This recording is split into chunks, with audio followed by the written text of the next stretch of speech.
welcome to Across the Omniverse, a podcast brought to you by Cinema Sangha. My name is Devin Faraci. I am one of the hosts of the program. Joining me, as he traditionally does... My name is Derek Faraci, and Jack Bauer was a hero who kidnapped, tortured, and murdered all within the span of 24 hours. How are you, Devin? I'm doing all right. How's life going for you? It's okay. I just had to turn off the air conditioning here in my house. Okay. We're just going to jump right into weather, huh? The people at home love the weather. Oh, man. We're going to be doing more V. We're starting V the Final Battle this week. 3 episodes. This V the Final Battle, the V series that we've been doing has been, I would say, one of the most exciting hits on YouTube that has happened to that platform in some time. I mean, Mr. Beast was very concerned that we were coming up to his level, frankly, with our V episodes. He's actually going to do a V challenge where it's like we're going to rip off people's faces until we find a lizard, and then the lizard person will get $1 million. What did the last episode got like 90 views or something like that on YouTube? I mean, you know. Nobody wants to watch a 3-hour video of 2 middle-aged men talking about a 1983 TV miniseries. I don't know what's going on in this culture anymore. It's really, it says a lot about America that 2 middle-aged white men can't just get the attention of everyone anymore. It seems crazy to me. I think the problem is with the youth. I think if they just ate less avocado toast, they could spend more time watching us talk about V for 3 fucking hours a week. Stop watching the TikToks. Listen to these old cocks. How about that? There we go. Look at this. Look at the creativity on display here. We're very excited. Our audio audience remains strong. Our YouTube audience is not really, so not great. It's not great. No, but what are we doing after V? I don't know. Is there something coming on? Daredevil we had a show. On, Daredevil. So that'll help. Yeah. Daredevil will help a lot. Daredevil will really help a lot. I mean, the first V episode, by the way, is like 4 views below the Wonder Man episodes. So I don't know if Daredevil's going to help out all that much. Well, nobody watched Wonder Man. Yeah. Daredevil, people search for Daredevil. Yeah. I got to learn. We should have done more Stranger Things. That was the big hit for us. Stranger Things, people loved it. Yeah. And that's the thing. I mean, what you got to do in this business is be aware of what the people are already looking for and then do that. That's why all these people look at the trending topics and then they just make videos about the trending topics. Yeah. So maybe we should have done like The Pit. I mean, or The Masked Singer. We could do the Masked Singer episodes. Yeah. That show apparently is popular. What can the Masked Singer tell us about war in Iran? Yeah. Get all the trending topics. We could do a multi-part breakdown of how Erica Kirk had her husband assassinated, and it goes back to when she dressed up as a bee in pre-K. I don't know if you saw all that stuff. No, I did not. I know that Candace Owens did do an insane video about Erica Kirk. Yeah, I was reading about it, and that was part of it. Was she dressed up as a bee in preschool, and that's how you know she assassinated her husband. Well, I mean, it could be. Yeah. It could be indeed. All right, we got any news this week? We do. Max Landis is fucking back. He's going to be writing a G.I. Joe movie. So. Yeah. Not ideal. No. But who else is writing a G.I. Joe movie? Danny McBride. Yeah. Which, if I was Danny McBride, I would be like, I'm not doing this. I'm not going up against Max Landis. Like, it's like this hurts my career. I guess it's even if I get it. It's a bake-off, I guess. Like it sucks. Like I don't, I just, it sucks. Aside from the fact that Max Landis is not a good person, he's also not a good writer. I think that's the thing. It's I think important to sort of really be aware of that. Is that he's not a good writer, and the movie that got him attention, Chronicle, was a movie that he wasn't the original writer on, and he came in late, and I don't think it's as much his work as everybody says. So I think it's a lot of work of Josh Trank and the actors. I think that's what really makes that movie work. Yeah, I mean, but there was somebody else working on that script Yes. previously. Yes. So, yeah, he's just not a good writer. Everything he's written sucks. Like, I think his deal is he's a very good pitch guy. If you ever watch any of his YouTube videos, he's got a big energy and stuff like that. It's very exhausting and difficult in person. But I bet in a room with doing a pitch, he really sells them on like his vision. Yeah. So, and also he's a Nepo baby, so, he gets access. It's been removed from the internet as far as I know, but he was on an episode of Red Letter Media, and halfway through you can tell they're like, we got to fucking finish this up and get rid of this guy. We can't deal with him. Yeah, no, so it's pretty funny. He's tough. He's tough. Yeah. He's not well is the thing. But oh well, Dan McBride. I would like to see Dan McBride's G.I. Joe, because I think the thing is I think the Halloween movies proves that Danny McBride is willing to go straight.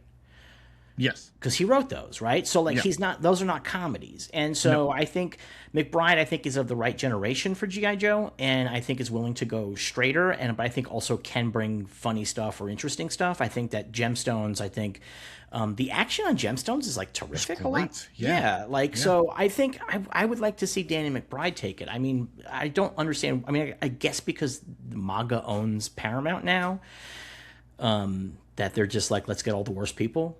In which case, call me. But not Danny McBride though. He's not. No, he's not. But I'm saying like Maxwell. Yeah. Timmy. The people used to call him Timmy Spielberg on Twitter. Yes, I remember that. He name searches. Well, anyway, yeah, let's move along. Moving along, Jonathan Majors is making his comeback with a Daily Wire movie. See, I think that's embarrassing. Yeah. That's the thing about that. That's embarrassing. Like, I think there's got to be like other like low budget companies that are willing to work with this guy to do action movies, like foreign companies. Yeah. The Daily Wire thing's really embarrassing. There was a fake tweet. There was a parody Twitter account that said that the movie was going to be an action version of Twins, and Zachary Levi was going to play his twin brother, and it was going to be anti-woke. And people just believed it. But that's how crazy the Daily Wire is, and how crazy the moment is. People I believe that. I believe this. So, yeah. Well, there you go. Yeah, I really can't imagine there's not, a foreign studio that likes making low to mid budget action movies that he could not do, right? And I will say this also: one of the big differences between him and Max Landis is he actually is talented. Part of the tragedy here is not just like the injustice and the harm that he has done, but also that there's a great acting talent that is kind of lost to us now, because he's a terrific actor. So that's too bad. If you're just gonna behave, at least so that you can keep the acting jobs, I guess. I don't know. Yeah, I don't know. But in good news, Ryan Coogler's X-Files reboot is got an order for the pilot. Danielle Deadweiler is going to star in it. Jennifer Yale is the showrunner. So I looked up Jennifer Yale, and she ran a show that just came out that I had never heard of. It stars Simu Liu, and it was on Peacock. And have you watched the Copenhagen Test? I haven't, but I heard it was good, but I have not watched it. You've heard about it? It looked like a fake thing to me. Like when I looked at an IMDb, like the poster and the name, all of it, I was like, this seems fake, but it is actually a real program. There's somebody a while back, I want to say it was Paul F. Tompkins, but it might have been a different comedian, was like, you could just make up an entire fake resume on IMDb and put in shows, and when somebody asks you, make up a streaming service for it. Nobody knows anymore. Nobody has a fucking clue. Yeah. So, I'm excited. I'm very curious what the deal is going to be with the canon of this show. Is it going to be a sequel to the X-Files, or is it a reboot? I don't think we know. I don't trust any of the reporting on it, because they use these words wrong. He's been asked. He was on Happy, Sad, Confused, and he was asked if Duchovny and Gillian Anderson could show up as Mulder and Scully, and he said it's possible. So, I mean, that also, I mean, does that mean it's in the same reality, or does it mean like they're going to do multiverse stuff because everybody loves the multiverse?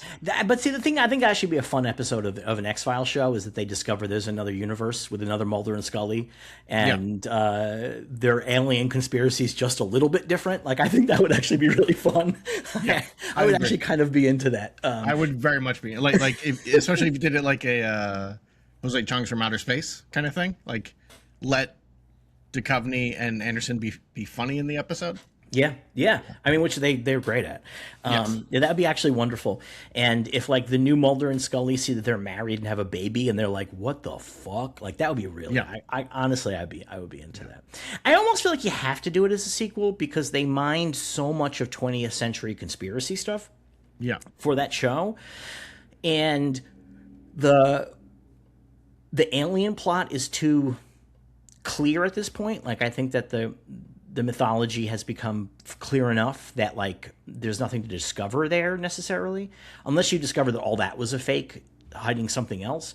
And the problem with 21st century conspiracy stuff is that it's all pretty anti-Semitic and bad. So I mean, it was the 20th century conspiracy stuff was anti-Semitic as well. We just kind of tried to ignore those elements when they brought them into the X-Files. When they brought the conspiracies in, not the anti-Semitism. But the UFO conspiracy shit is not inherently anti-Semitic. That's the thing. Like there's like UFO conspiracies inherently anti-Semitic. There are definitely there's inherently stuff in there. Is the word I I'm guess using. not inherently, but I mean there is anti-Semitic stuff in there. What's the anti-Semitic stuff in the UFO I conspiracy? can't remember it all. I mean, they did a whole thing on last podcast about the UFO conspiracies that are like and how they connect to anti-Semitism. But you can connect a lot of conspiracies to anti-Semitism through early 20th century stuff, like a lot of the early 20th century cultism, which is pretty rooted in anti-Semitism, and so you can draw it back to that if you wanted to. But I don't think UFO stuff is all that. I can't remember which guy it was, but it's one of the guys that Henry was going on and on about. He's like, the book is very anti-Semitic. Is it David He's Icke? talking about Alien. Maybe it was David Icke. David Icke is really anti-Semitic, yeah. Okay, so it might have been. But that's not the X-Files. He's the reptile people, the lizard people. Yes. So V is anti-Semitic. Yeah. It is not anti-Semitic. Well, I'm excited about it. I'm excited about a new X-Files. Ryan Coogler's great, and I don't really know Danielle Deadweiler's work that well, but she got a great. I wonder last if name. is she going to be the Mulder or the Scully? Is what I wonder. You know, What if it's like Mulder and worse Mulder? what if it's Mulder and anti-Semitic Mulder? I think it was the Jews. That's like every episode, and she's like, she's the good Mulder. She's like, no, it's not. Stop with that. This is why we can't move forward with any of these cases.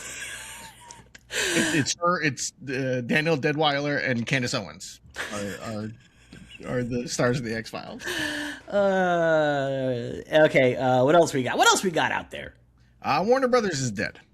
Seems Paramount bad. is one. Well, here's the deal.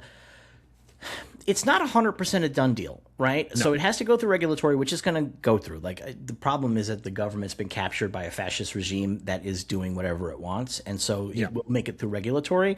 The issue here is that Paramount is loaded with debt, and Larry Ellison, who owns Skydance, David Ellison's his son that he puts in charge.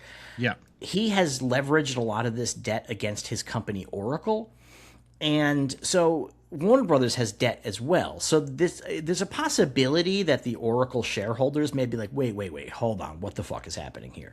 Like, why are we taking on all this debt up against us? Like, how does that make sense? So there's a real possibility. We'll see. You know what I mean? Like, Paramount Skydance doesn't have the cash on hand to do the transaction. No.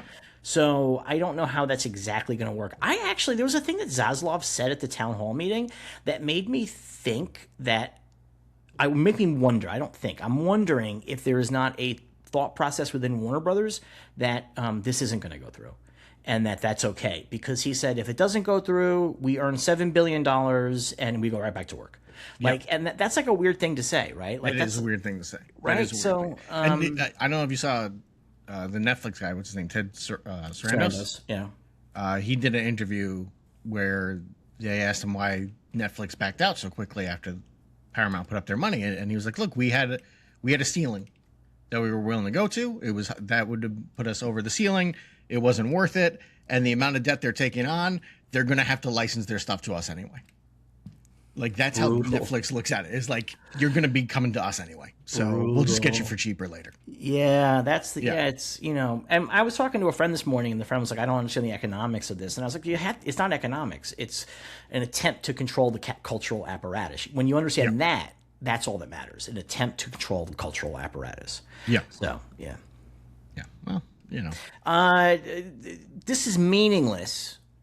But Ellison said that they intended no creative changes at Warner Brothers when they take over. They always say that.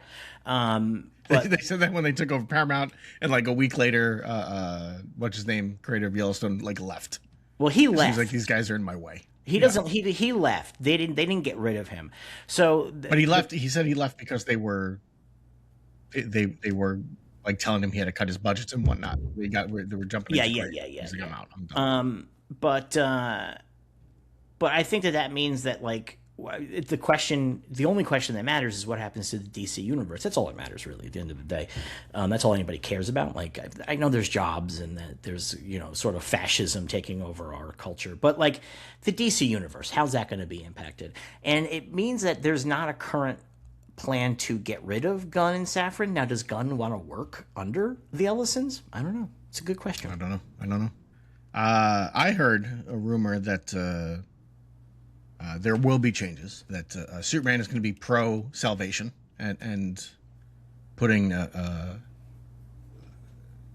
illegal aliens from other planets in salvation. That's going to be part of his deal. I think on the Pit, they're going to do a story about why raw milk is good for you. Do you know the Pit's doing an ice story this season? Yes. Yeah. That and they got notes from Warner Brothers. Yeah, I mean, so the way they explain the note from Warner Brothers, like, I don't love it, but I get it. Like, I get that Warner Brothers is like, can you not make a huge fucking fight for us right now? Like, this is, like, can you please? Like, they didn't say don't do it, and they didn't even have like, to just point out both sides of the argument. Yeah, which the Pit usually does anyway. Traditionally, it does that. Yeah. It doesn't, but it doesn't pull any punches when it's like your side of the argument's pretty bad, but here it is. Yes. But I a little bit get Warner Brothers being like, oh, all right, I guess if you have to. Yeah, I do. I also wonder when that note came down. It came down the end of last year. They so it was pre that everything episode, in Minnesota. It was pre Minnesota, but it was not pre ICE going out of control. No, but I think what happened in Minnesota with Renee Good and Alex Peretti push things up to a different level, where consensus on ICE shifted quite quickly. Yeah. I mean, you know, I think that's the thing that's going to be interesting, is to sort of see what the response to these episodes are, like sort of what the cultural backlash or lack thereof is. Obviously, conservatives are going to get mad. Like, if there's any premise in this episode that an illegal alien, I hate that language, a non-documented person is good, they're going to get mad. That's going to piss them off, right? So you can't. That's going to happen. Like, all these people are going to, the new Charlie Kirks of the world are all going to get pissed off on the internet about it. But the regular people, how are they going to take it? And I'm kind of curious about it. The show is so progressive, and it's like so relentlessly progressive, but it hasn't gotten a lot of shit for it. No. I mean, the first season had the bit with the masks, which some people got upset about. But the first season had a ton of shit. Like, they had the trans patient, and it was just a trans patient, and it was just a person who was trans. And Giovanni noticed that they were being misgendered on their medical files, so Giovanni changed it. But that was it. There was no like thing. It wasn't like and she came in with like a big cut on her arm, and it wasn't because she cut herself. It's because she dropped a fucking vase. And so like, that's really progressive. Here's just a trans person being a trans person. You don't have to tell a story about that. But even like the storyline right now, the rape kit story that takes place over 2 days, two episodes, that's very progressive to really go into detail like that. Into great detail into that. And then also the story of the father, the diabetic father who can't afford who's leaving the hospital because he can't afford his meds. Yeah, you know. So the show it's relentlessly on that particular. It was actually interesting to see characters butt heads about the prisoner. Yes. I thought that was really interesting that they had, because if you don't watch the show, a guy came in from a local prison. He had gotten beat up really badly, and one of the doctors realized he was malnourished, and they weren't sure if the injuries that he got were really from a fight or if the guards did it, but he definitely was not getting fed properly. And so the doctor, the new doctor, did like a bunch of like bullshit behind the scenes to keep the guy in the hospital. And Noah Wiley's character was like, get him out of here. The head nurse did it. But Dr. Alashimi wanted it. Alashimi wanted, but she couldn't figure out how. And then Dana did it. Yeah. Dana, she did something in the room. Yeah, we're not recapping it. We're just saying for the folks that don't watch what the generalized gist of it was, and that was really interesting to have sort of the two characters butting heads, but like the show makes it pretty clear where it stands on this issue. Like it's not, it does not stand at the fuck the prisoners side of this, but they did let Robbie, who is the beloved main character, give the bad opinion. You know, so yeah. There you go, and we got. Every time I look at this picture, we got our first look at God of War, the God of War TV series. What is going on here?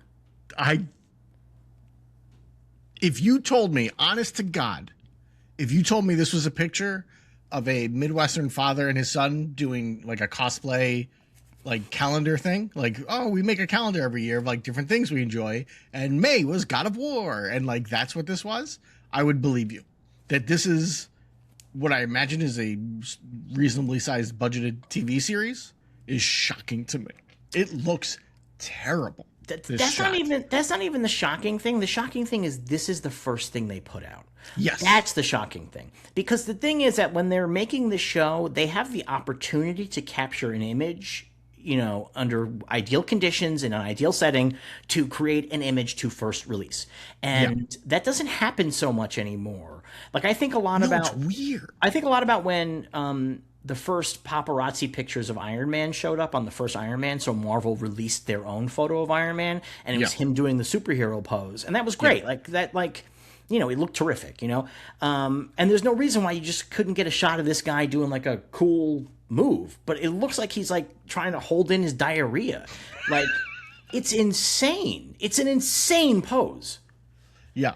And it's not dynamic either. That's the other thing. It's not fucking dynamic. Like it's such. I posted it on on Blue Sky, and I got a reply like, "Oh, this is obviously AI." I'm like, well, you know what? If it's AI, it came from Amazon, who released it in the press release. So, but like, I understand why you look at that and go, "This is AI. This is garbage. Nobody would put this out." Like it's insane. It is terrible. It is terrible looking. I don't know what they're doing. Like. You know, and you're right. It's an ongoing. It's a weird thing that's happening with all of this stuff now, and maybe not all of it, but like with a lot of it. Like going back to the first look at Superman, at James Gunn's Superman, it was not a great shot. It was him sitting there putting on his boot. Yeah, it was a bad shot. Weird. It was like weird. He was dirty. Yeah, there was action in the background. In context, it makes perfect sense. In context, yeah. When you after seeing the movie, it's like, oh, I understand why Gunn loved this photo. Like, yeah, I get it, but it was not a good announcement. Yeah. No. You know who did it really right is Legend of Zelda. I still haven't seen. They did initial photos, and it's just like, I mean, like they're obviously photos to be released. They're not like shots from the show, and they're gorgeous, and it's got the backgrounds, and the characters look right, and it's like nicely photographed. It's just really, really well done. I thought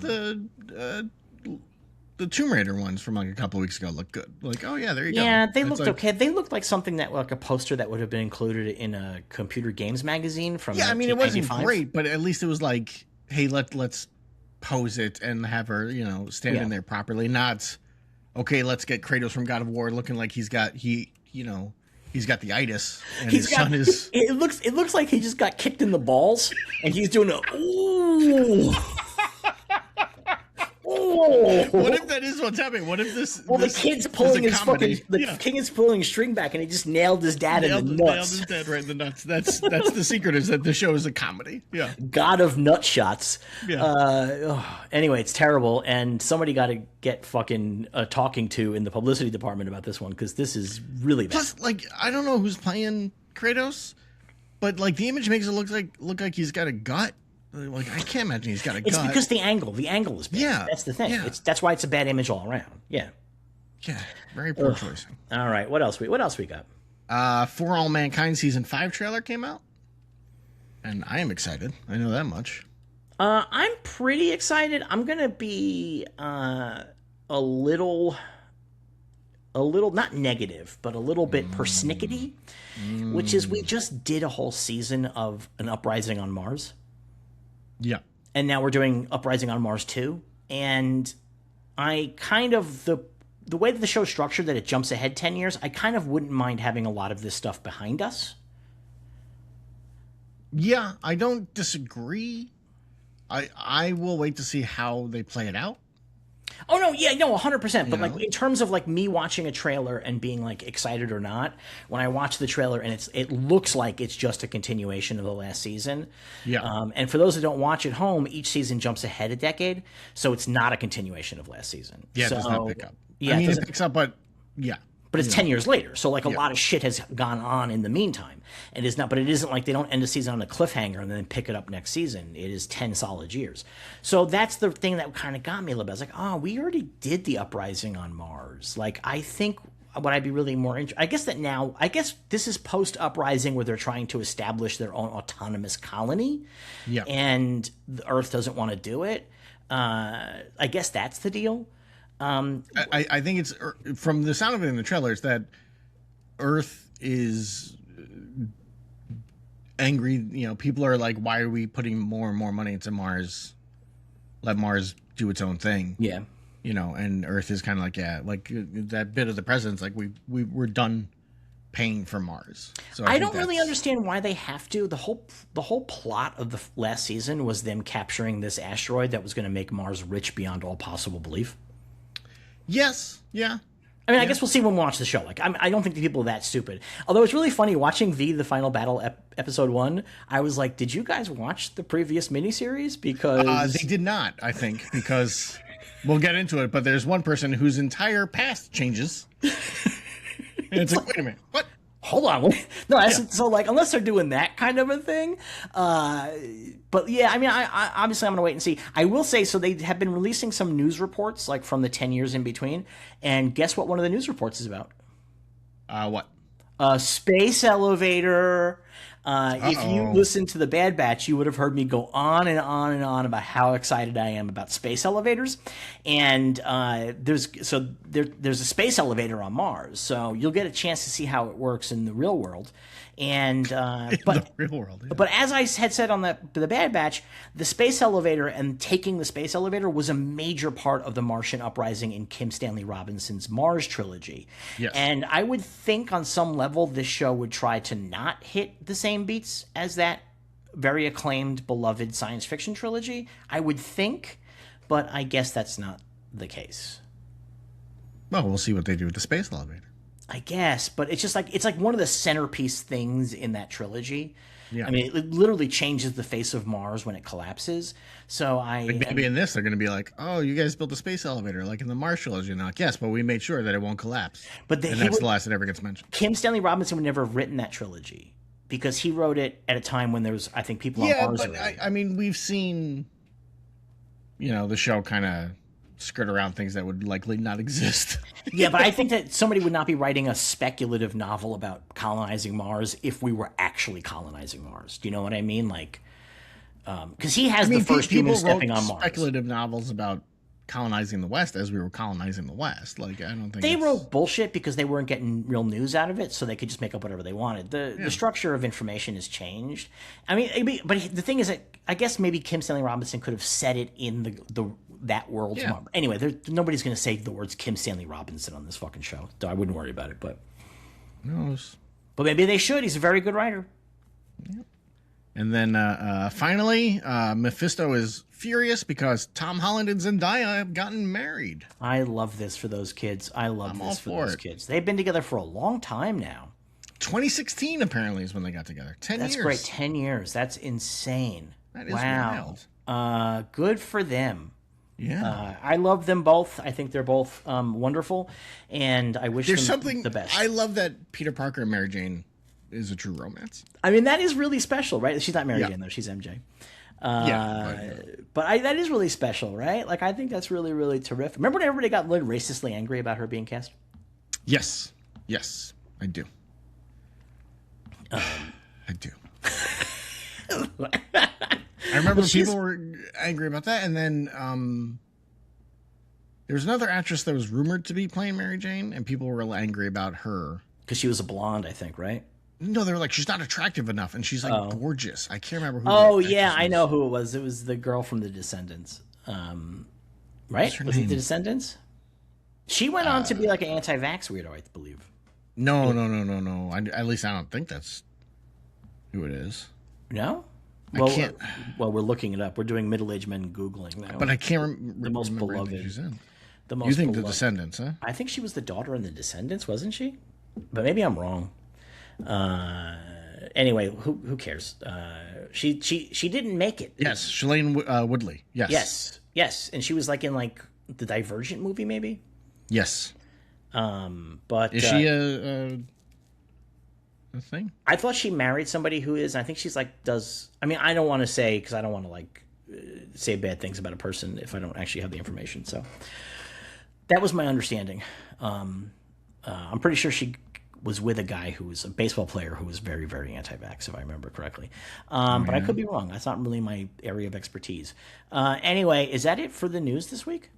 The Actors Awards are happening right now. Yeah. So there's some stuff there. Outstanding for TV, outstanding performance for ensemble comedy series went to the studio. Noah Wiley won for male actor drama. Catherine O'Hara won for female actor comedy. Michelle Williams won for female actor in movie or limited series. Seth Rogen won for comedy. Is there anything surprising? Russell, Last of Us, won outstanding stunt ensemble. No, nothing is surprising. The actor awards are the SAG awards. They just changed their name. Just like here in Los Angeles, you don't ever want to be sagging. So you always got to get a little nip and tuck, don't you? Yeah. Actor awards is a terrible fucking name. They truly... They should call them the Acties.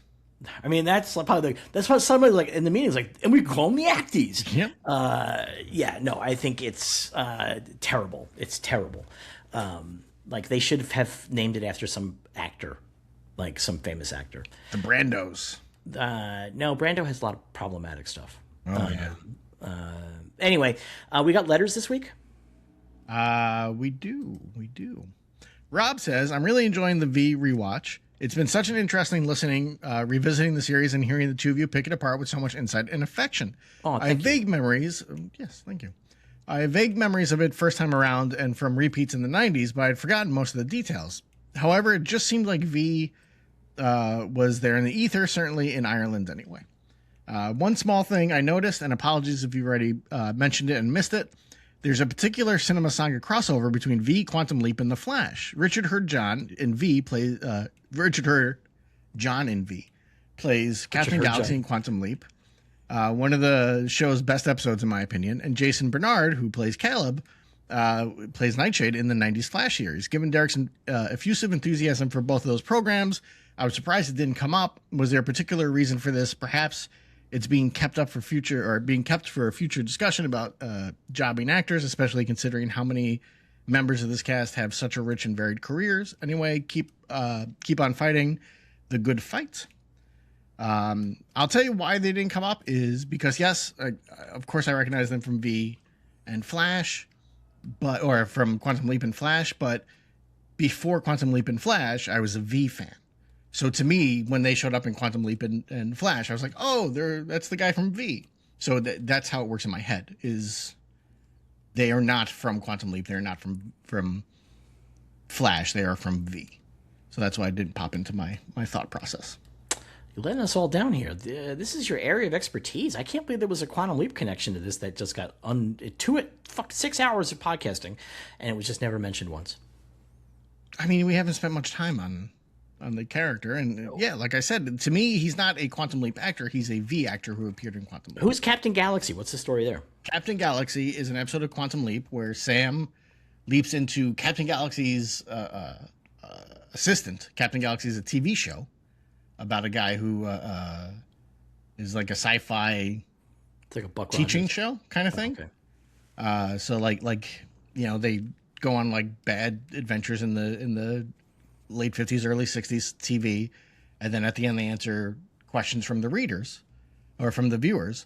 And in the episode, the guy, Captain Galaxy, is in his real life building a time machine in his basement so he can go back in time and fix his relationship with his daughter. And Sam has to stop him from killing himself building this time machine that's not going to work. When the time machine in the basement goes off, it almost works. The famous Quantum Leap blue coloring comes on for a moment. And it's very exciting. And then at the end of the episode, after he saved the guy and the guy is talking to his daughter again, Sam doesn't know why he hasn't leapt yet. And they're back to making the show, Captain Galaxy. And they answer a question from a 6-year-old Sam Beckett about time travel at the end of the episode they're filming. And then he leaps. There we go. So there you go. Yes. Sam Beckett being the Sam that we're talking about here. Yes, from Quantum Leap. Yeah. Well, there you go. I'm glad that somebody wrote in to take Dark to That task. is a great episode. But again, to me, they're actors from V. They're not actors from Quantum Leap and Sure. The Flash. Sure. All right. What's our next letter? Colin says, "Hey guys, you've posed the question on whether or not V is actually good. And as a millennial who never watched it before, I would say yes, it is very good. Thanks for prompting us to finally watch it, though I would have watched it sooner if it was better promoted as starring the Beastmaster. Anyway, my question is, would you guys like to see a return of the epic miniseries? I've been watching a lot lately in addition to V, and I found I really enjoy the format. In my opinion, even a limited series just doesn't feel like a novel or television the way the miniseries did." Yeah, that term that was very popular in the 70s and 80s, a novel for television. Love that term. And the epic miniseries, which is the kind of miniseries that is like sweeping and has multiple plot lines that do or do not intersect depending. I love that. That's like so great. Like and you know, some of my favorite TV things are that. And I would love to see that come back. I would love to see the streamers do that. Like, you know, do like a 4-episode, 2-hour episode miniseries that has that scope to it, you know? Well, it's funny because these were done primarily for sweeps. Yeah, they were big They sweeps. always aired on Sweeps Week, right? Yeah. And like, so like that's why they're all like 2 to 3 episodes, is because it's like, well, this is sweeps period, so that's all we need them for. And then they were always into, but the things at the time that was always intended. They began mostly as like adaptations of novels. Yes. And so they would do this grand adaptation of a novel. The Thornbirds. And then eventually they started doing originals. But like many of them, I mean, the original Shogun is a good example. Shogun. Roots, right? Roots was a novel. That's one of those epic miniseries, novel for television. So that's how it began. It was the idea they wanted to adapt a novel. They wanted to give it more space than you would have in a movie. That was, I'm sure, part of the big pitch was like, hey, you know, maybe somebody would like to make Roots a movie, but they're just going to make it a couple of hours. We're going to make it multi-nights, and we're going to have so much more space, and it's going to be so much more nuanced. And but I love it. And because one of the things about a miniseries back then is that they do have an ending. It's not a season ending, it's an ending. And they might be able to come back with a sequel. They didn't traditionally. V is one of the few that came back with a sequel. There's a Roots sequel, right? There's a Roots 2, but the fact that Roots had a sequel does not mean it. But I couldn't remember if there was one or not. Yeah, there is Roots 2. Yeah.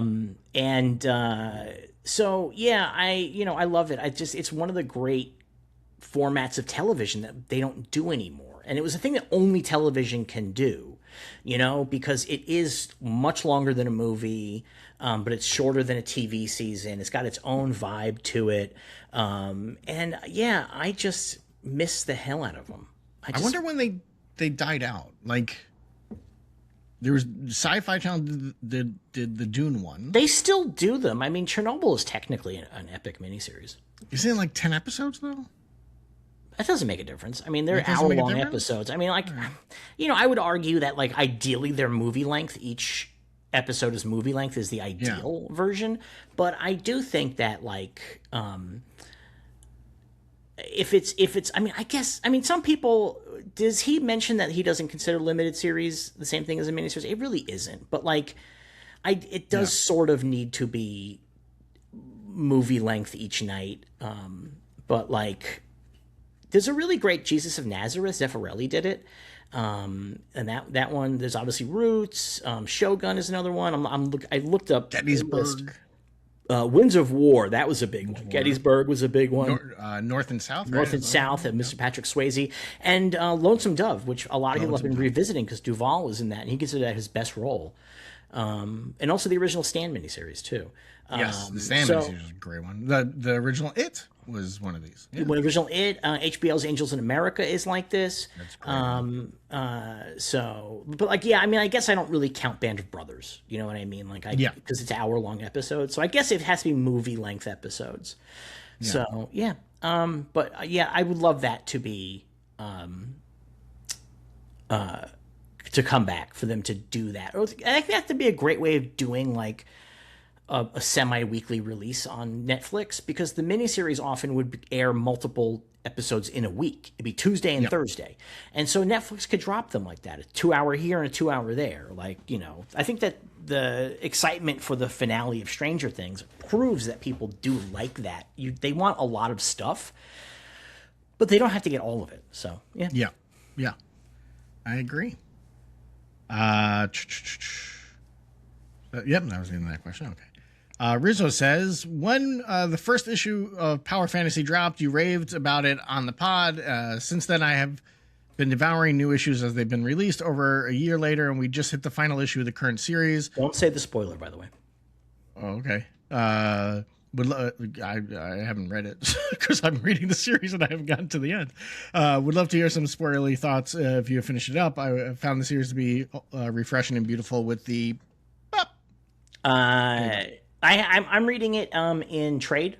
So I have the first 2 trades. The third trade, which will be the final trade, should be out soon, because they put the trades out as soon as the storyline ends. Mostly, it seems like they're pretty fast.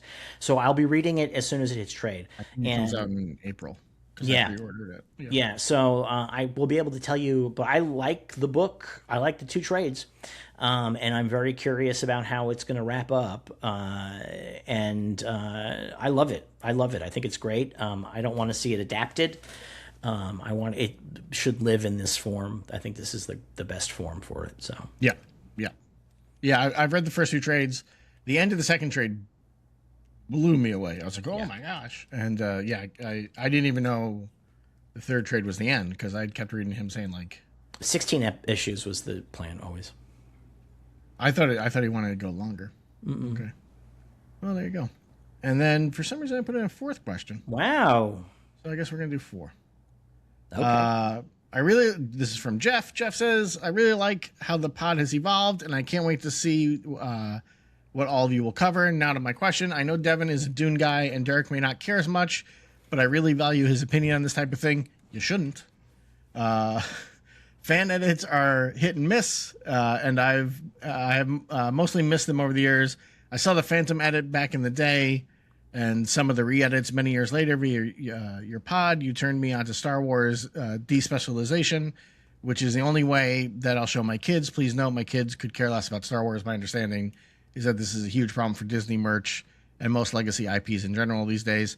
There's only so much money to squeeze from Gen X and their kids. Back to Dune. When Dune 2 and the HBO series came out, I took a deep dive, including the doc that Devin was in, watching the 4K Lynch's Dune and importing the director's cut, and it culminated in a reading of a masterpiece of disarray, an oral history. A small note in the book was about how a fan edit by Spice Diver. I dug in and found that this version was even officially released as a box set in Germany. I sought it out, and it was far superior to any cut available, mixing footage from all sources, as well as new music cues. I don't want to spoil it for you if you haven't seen it, but the restructure really works, and if you have seen it, I would like to know your thoughts. I should note, I'm not a Dune guy per se. I read the books as an adult and thought they were pretty bad. There you go. I do see how the first was good for its time, and many authors have improved on the idea of a big universe and plans within plans.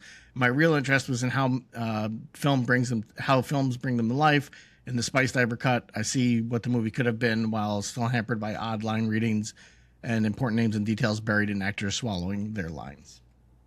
I have not seen the Spice Diver edit. I don't know that I ever will, and because I really don't like David Lynch's Dune. Like, I really don't like it. And it's sort of challenging for me to imagine any cut can fix the problems that I have with that movie.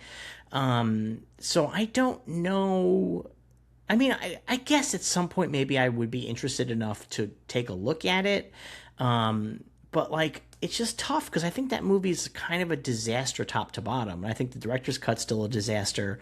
I just think it's the wrong movie for Lynch. I think Lynch agreed. Lynch hated that movie. Like, that was the audience in the recent years has tried to reclaim that movie, and I don't think Lynch was ever interested in that. Like, I think he'd rather it just went away, quite frankly. Like, I don't know why everybody couldn't reclaim the Elephant Man, which is Does the Elephant Man need reclaiming? I mean, I guess so we had this talk already on one of the podcasts about, like, the Lynch, the modern performative Lynch fan who knows Twin Peaks and maybe Blue Velvet. So I do think it needs popular reclaiming. Like, Okay. You know what I mean? Like, people need to see it, in my opinion. But yeah, so I haven't seen it. I think fan edits are interesting. Tugboat McGuire likes to do them, I think, right? No, not Tugboat. What's his name? The other one. Eric from 70s show. Yeah, Eric from that 70s show. Topher Grace. Topher Grace. Yes. He likes to do them. He likes to make fan edits. And I think it can be interesting. But I think the problem with fan edits is traditionally you don't have access to stuff. Like, if you were able to go in and get all of the footage, you might be able to cut a different thing together significantly. But a fan edit, you're just doing some structural work maybe and trimming some things, but you can't really rebuild the movie. So I always, like I said, like, so like Topher Grace did like a edit of all 3 prequel movies into one movie. That's interesting. I don't, it's of interest. I don't know if it's good or not, but it's of interest. And that I get, but, like, I don't know how you actually really re-edit a movie because you just don't have that many alt takes. You might have a couple on the Blu-ray. You might have, like, deleted scenes or something like that, but you don't have that many alt takes. You don't have that many different versions of it. You don't have, you know what I mean? Like, it just doesn't seem like you have enough stuff. But you know what? I mean, maybe one day I'll check out the Spice Diver thing. I would have to find it someplace on Blu-ray or DVD because I don't want to download, because I'm an old man. I like to watch it on my television as opposed to on my laptop. But maybe, who knows? Could happen. How about you? Would you watch it? Would you watch it? Nope. I think I've seen the Lynch Dune twice. Saw it in theaters. Mm-hmm. Don't remember a thing about seeing it in theaters. I probably fell asleep. When did that come out? What year was that? 83 or 84. Yeah, I was like 6 or 7. I have no real memory of that. And then I remember watching it in, like, college and being like, this is terrible. Yeah, it's really terrible. Yeah. I must tell the story on the podcast before about going to see Dune. I saw it with you. Yes. And they gave out the Dune glossary at the door. And I was so disappointed in the movie and hated it so much as, like, a 10-year-old that I was so upset that Mom took us to McDonald's. Yes.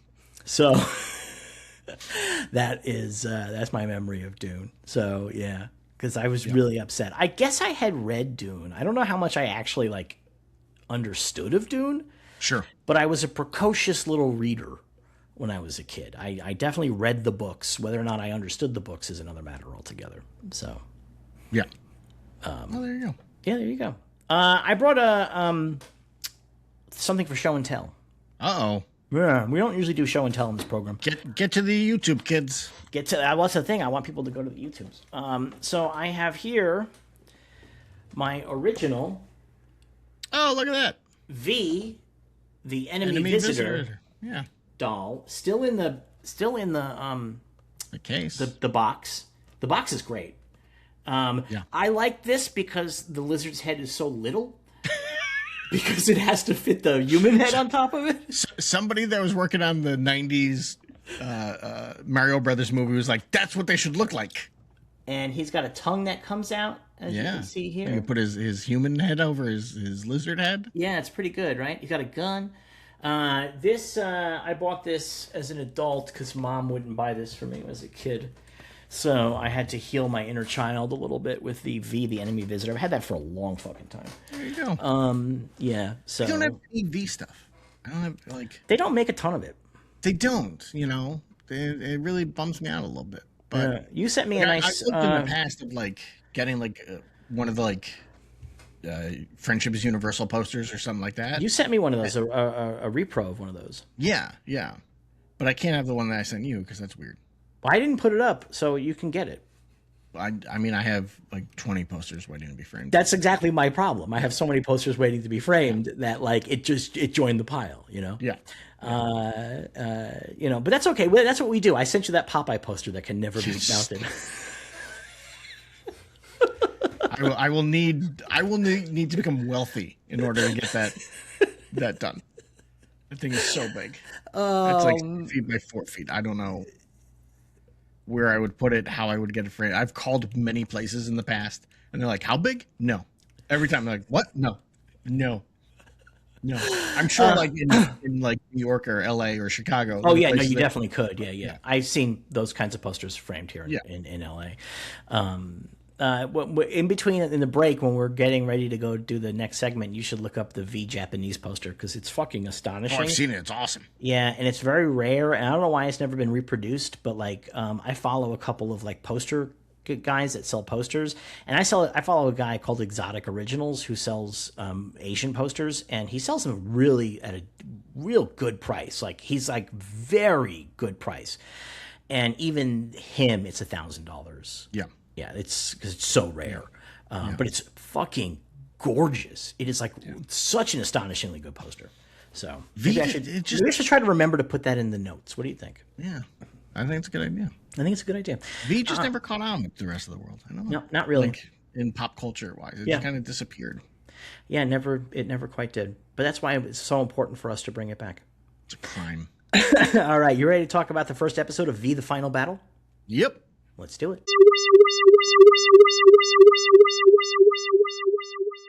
V: The Final Battle, Episode 1.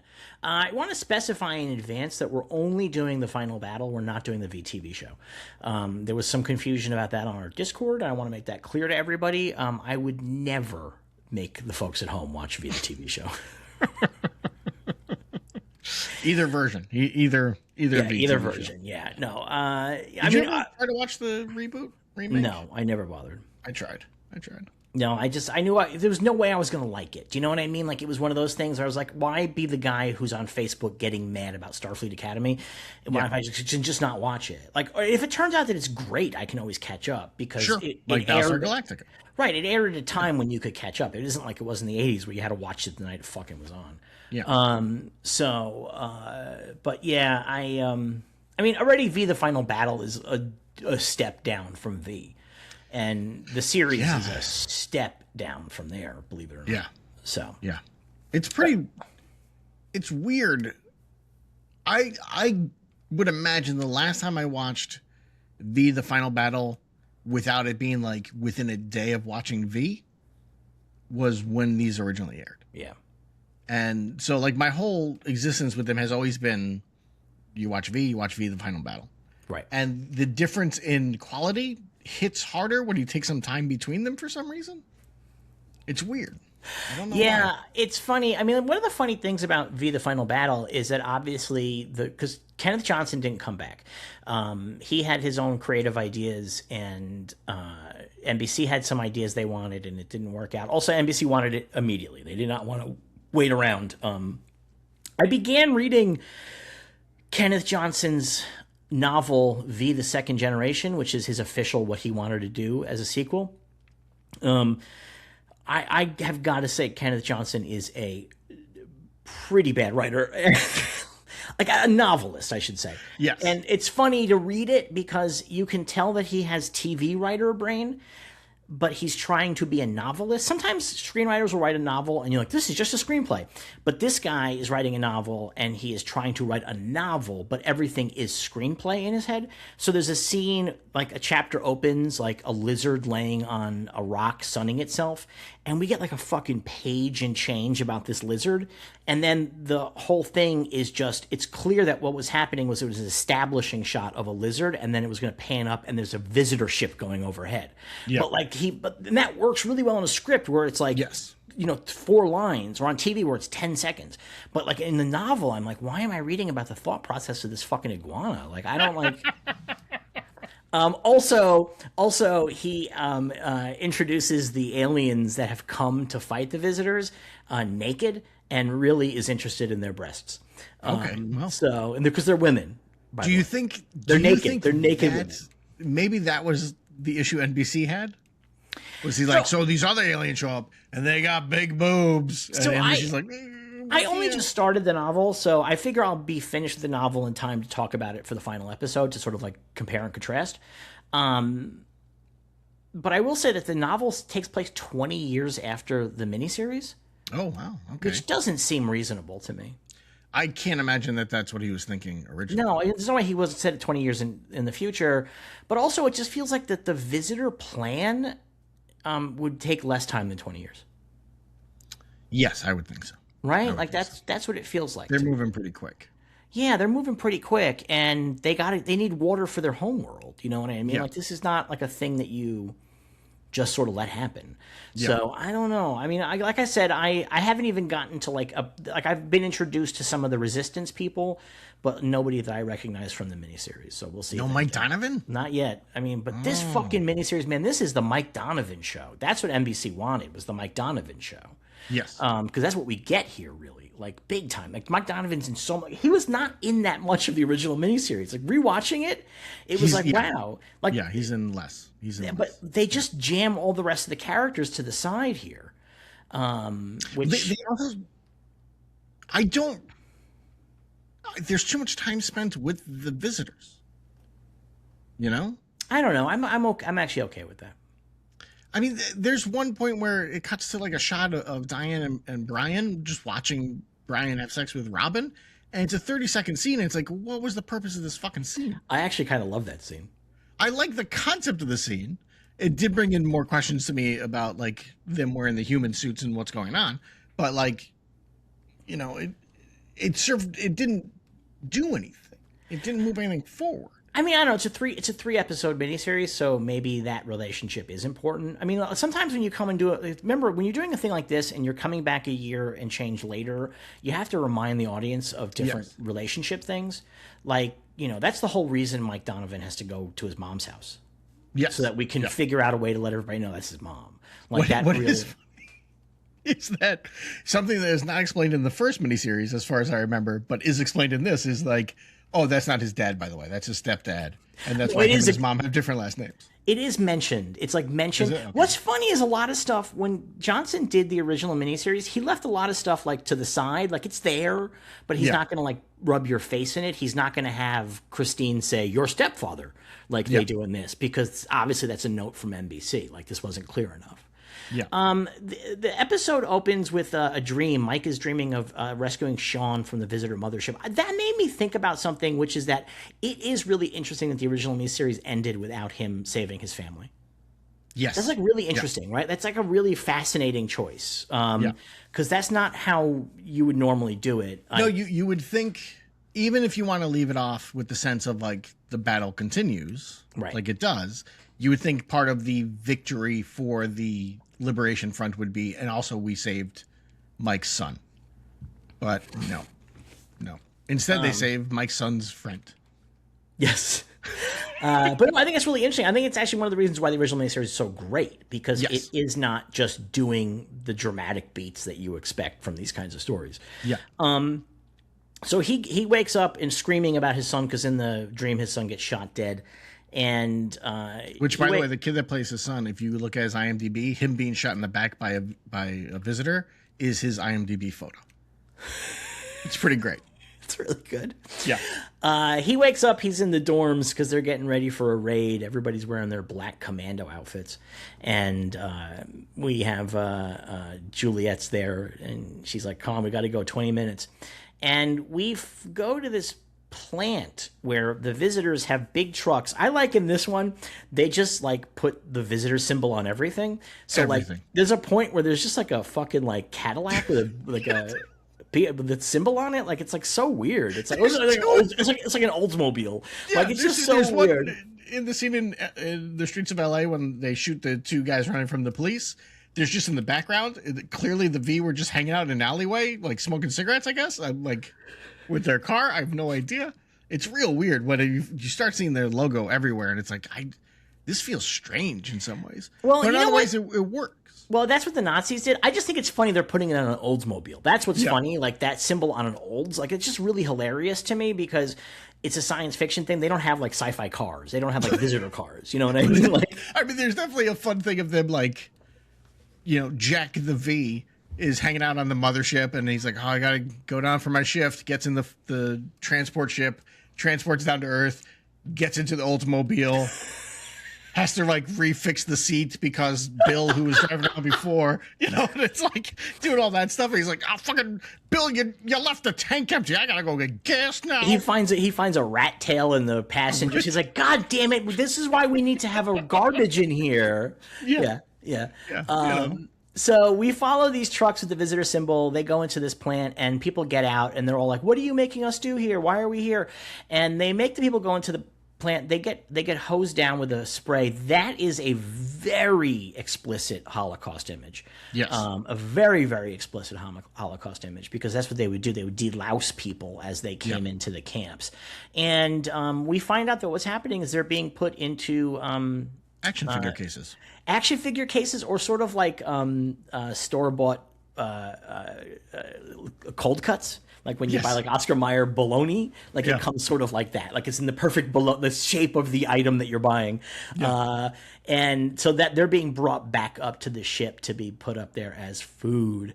And the rebels seem to have a pretty decent plan. One of the things I really like about this, by the way, is that the watchtower just has like a science fiction thing on top, and then that science fiction thing is later on at the hospital. It's the exact same thing. Well, it's a science fiction thing with like a blue light that turns red when they get attacked. Yeah. It's a nice little alarm system. But I like it because it's just a fucking watchtower, but they made a science fiction watchtower. Yeah. So their plan is they're going to cut the fence. They're going to roll in a tire that has explosives. And then they're all going to run to their deaths. That's essentially what their plan is. And they get fucked up, like real bad. Yeah. Real bad. And because Steven, the visitor security chief, has got heightened security on this plant. Heightened security in this case means a bunch of guys standing on the roof. Yes. But that's all they need, because as we see, bullets, and we saw in the previous series, bullets don't hurt them because it's their armor. vest. The vest is an armor. Yeah. So that's why Mike is like shoots for their legs and shit like that. Which I like that becomes part of it, because we discussed that last time. Yeah, we discussed it, and I'm glad they brought it up. And it does make you wonder why they're not really working harder to get visitor weapons. It does feel like a thing that you want to really be doing. Yeah. Like when you're killing guys, you want to make like taking their weapons part of the deal, even though it's in the middle of a bad battle, because Mike can just fucking knock these guys down like nothing, because he has the laser gun, and the vest does nothing against the laser gun. No. So, but they get routed. There's a lady there who is introduced in a scene where she basically is like, "I'm here to die," Jenny. And because her husband is in that plant, the only reason why she's not in there is because he saved her at the last minute. Do you also note that everyone is wearing black except for Jenny, who's wearing like a gray, pullover, and it's like, Jenny, did you not get the memo? We're all supposed to be wearing black. Like, it's part of the deal. We're trying to sneak in at night. They barely put like makeup on their faces, like as if they were like, "Oh, this feels too close to blackface." Like they're very nervous. They just look dirty. They don't look like they have like the painted like camouflage face, you know. Yeah. But they get really fucked up, and they don't stop anything. Like they continue bringing the bologna packages into the ship. The resistance cuts a lock and kills one guy. That's what they pulled off that night. And they lose a bunch of people. 20 to 30 people. Yeah, they really lose a bunch of people. There's a really great bit where Mike has to just jump over a guy's corpse. I really like that. I enjoyed that. So they go back to their base, and everybody's real mad. And Robin's like, make it about me. Make it about me. The priest, there's a priest now. Yes. And the priest, we learn, is tending to Jenny, who is dying. He is giving her last rites. This made me laugh real hard where they're inside. And Mike is like, where's father? Whatever his name is. And one of the other guys says... Sancho says he's busy. And Mike goes, Santos. He called him Sancho. We're using the racist name now. It's Santos? Isn't it Santo? I don't think so. Oh, is it Sancho? I think it's Sancho. What? I don't remember. I'm pretty sure it's Sancho. Oh, I don't remember. I'm looking it up right now. This makes me feel very racist. You know what? Our good friends at Wikipedia did not think that he was important enough a character to get listed. So I don't feel like looking it up. Anyway. Sancho, according to IMDb, Sancho. Okay, Sancho Gomez. There we go. Okay. Yes. So Sancho says he's busy, to which Mike says, we're all busy. And then Sancho says, he's giving last rites. Like, Mike, what did you think he meant by he's busy? Like, he was like, it's my smoke break. Like, no, like, clearly the priest is giving last rites to the people that you brought back who are dying. There's a really interesting thing in this episode, and I'm assuming it's going to run. I don't remember the final battle as well as I remember the first one. Yeah. But there's a really interesting thing, which is, the show is at odds with itself, because at some point in the writers' room, and this episode has like 6 writers on it. Yep. At some point they recognize that Mike's a dick. Yes. They really do. They really recognize it. And they recognize that he's no good for the Resistance because he just wants to do his own shit all the time. Yeah. But they also need to make Mike the big hero. Yeah. And so it's like at war with itself. But you know what? I'm going to say something that's going to just create the discourse here, which is that, like, this is a storyline that I think Rian Johnson did better in The Last Jedi. I originally in my notes had like a Last Jedi joke. Yeah. And I cut it out. I took it out of my notes. Yeah. About Mike or? About a bit that happens at the end of the episode. But I think that Poe story where Poe is like doing the traditional hero shit, and then the message is, no, that's not actually how this works. That's what's happening here. Like, Mike seems to be learning the lesson, like, oh, this is a group effort, man. Like, you got to show up for the group effort. Like, this is not about you saving one person and letting 30 other ones die. Yeah, which he still has not learned at the end of the episode. He hasn't, but he's close because he does get on the shuttle. So that's the thing, you know. Although I think we're getting ahead of ourselves, but like when that door closes, I was like, that door is openable. That is 100% an openable door. As a matter of fact, I believe that was a emergency fire exit. It has to be openable. Yeah. Very like they should have shown it like get shot or something and then like melted so that it couldn't open, you know. But. So Mike is like, we gotta do a big thing. We're fucking this up. This is not good. These hit and runs, we're not doing anything. We have to figure out like something that's going to make a big event. We got to like expose them on TV. We got to let everybody see them on TV. Yeah. And so they're like, that's crazy, man. How can we possibly make that happen? So we get some other stuff happening. The Resistance is also getting medical supplies. They introduce us. So they clearly cut the budget on this, right? Like, there's just no way around it. Here's the thing. The budget is definitely, I don't know if the budget is lower or it's because there's more action. So the budget had to be placed in other places. Like, think about the first miniseries. There's like maybe 4 action scenes across the 2 episodes. This has 4 action scenes in this episode, and like big action scenes, not like little bits. So like, I think the focus was, more action, and we're gonna have to cut costs elsewhere because the lighting is not as good. The pacing is nowhere near, like, not for nothing, but the first miniseries is much better written and directed. Oh yeah, no, 100%. It's not even close. Yeah. But like, the lighting in this episode is off. Like, it doesn't feel right. Like, it all feels a little off and a little cheaper. But there's way more action in it, and I think that was the trade-off. Was we want more action. Yeah, because this has like 3 locations, and like there is so much in this hospital. Yeah. We do so much time in this hospital. Like later on, when they're going to do the abortion, they go to the hospital to do the abortion. And I was like, "What the fuck are you doing?" Well, it's like, great because when we first go to the hospital, it's a whole ordeal to get in there, and then later on, like, they're just doing abortions in walking rooms. in and They're out. just Yeah, like bringing in guns. like it's like, what is going on? Later on, there's a homeless guy sitting outside the hospital. It's like, wait a minute, you have all the security, you're just gonna have a homeless guy sit there? Really? Well, when they come in, we see that Daniel, is sort of the security guy. And the deal here is that Elias is hooking him up with weed, and Daniel's turning his eye away as they steal stuff. He knows that they're stealing stuff. He says, "Don't get too greedy in there." Although when he hands him the weed, he makes it sound like he's giving him like speed. I mean, yeah, we know it's weed because he's smoking it later. Yeah, and they're being all doofy in the car, and the visitor is all goofy afterwards. Hey, like, mousy. Oh, hey, mousy. Yeah, like, yeah. The character who's stoned, written by people who I imagine were never stoned, based on well, you know what I really like is that that scene with the stoned visitor. Like, so Daniel gets stoned with this visitor guy, and then the visitor guy's got the munchies, so he goes out to a garbage can in the back and starts looking for a mouse to eat. And there's a homeless bum, a drunk, a wino. Yep. How many more negative words can I use to describe a person who's been destroyed by the system?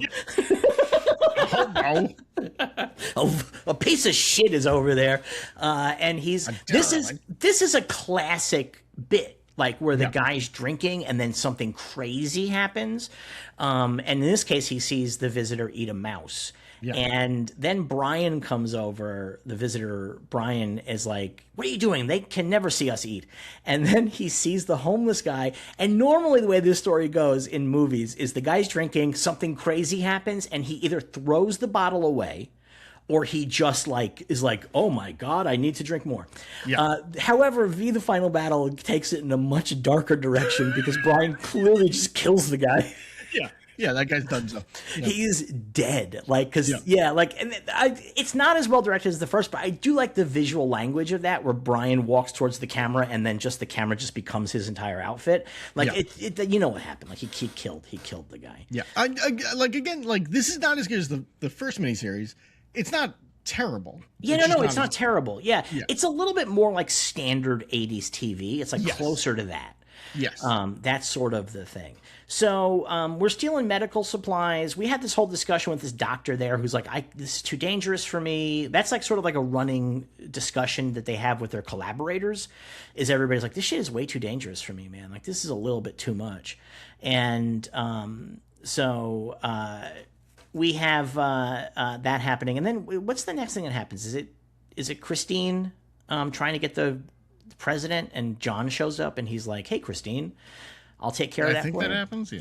What's really interesting about that is that this made me also realize that John had nothing to do in the first miniseries. They introduced the Supreme Leader, and then he wasn't actually in it. He's not in the second episode at all, I don't think. No, he's not. And it's really interesting, and I kind of actually like that because it creates the sense that, like, oh, what's happening in LA is not the center of the world. Yeah. Like, there's stuff going on elsewhere. And so that's like a thing that I really like in that first miniseries, is that they establish this and they don't have to like follow it up.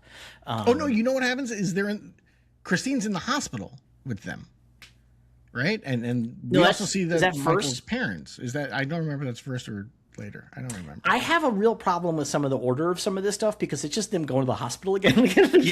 Yeah. And I didn't. There's sections of this that are not in my notes because like nothing really happens that much.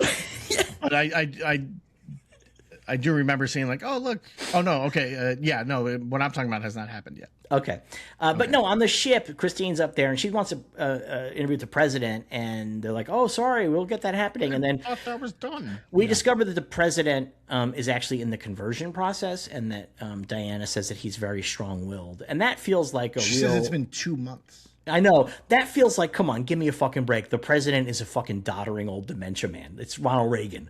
Like, give me a fucking break. Like, also, not for nothing, he's been in there for 2 months. Nobody noticed?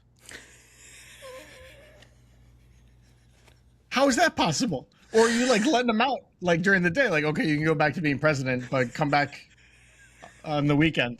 You got to check back in. Yeah. You got to check back in. Like, I don't understand. How is the president missing for 2 months? Yeah. It's not. Or is she saying it's been 2 months since they've gotten to Earth? It's hard to say. It does feel like nobody thinks that Robin's pregnancy is moving faster than normal. No. So if she's showing, this does feel like it's like 5 months later at least. It's gotta she's be, kind of right? she's really showing. Yeah. Although it's TV, so she's showing for TV because they need to shorthand to let you know that she's pregnant. Yeah. There's a great scene. Your friend Polly has a great scene where Polly has these lizards because they're experimenting on lizards to try to understand the visitors. They're not going to get anywhere because if you put a lizard in negative 300 degrees, it dies. But if you put a visitor in negative 300 degrees, it's perfectly fine. They keep putting these lizards in the negative 300 degrees, and I'm like, why? Why did this one die? What if the fake flesh insulates them? Oh, that's an interesting idea. That is interesting, and that would explain why the flesh was bubbling. I mean, because right? So it's like a protective layer. Okay. I mean, the thing is, because if they're lizards and they're cold-blooded, but they may not be cold-blooded. It's very hard to say because I don't really know what their deal is because Diane is like, is this how she makes love? And she's like kind of weirded out by like this. So they're watching the sex tape. Very disturbing that they made a sex tape of Robin, a statutory rape sex tape. Because Robin is a kid, right? I mean, she's like 16, 15? 16, 17, I think, yeah. 17. They say in the first series she's 17. I mean, she might have had a birthday while they were in the base, I guess. But so she says, is this how she makes love? Would you like to do this with me? And so Brian's like, wow, it was her first time. I think, to me, I took it more that Diana was like, no good at it? She's no good at it. And Brian's like, it's her first time. Give her a break.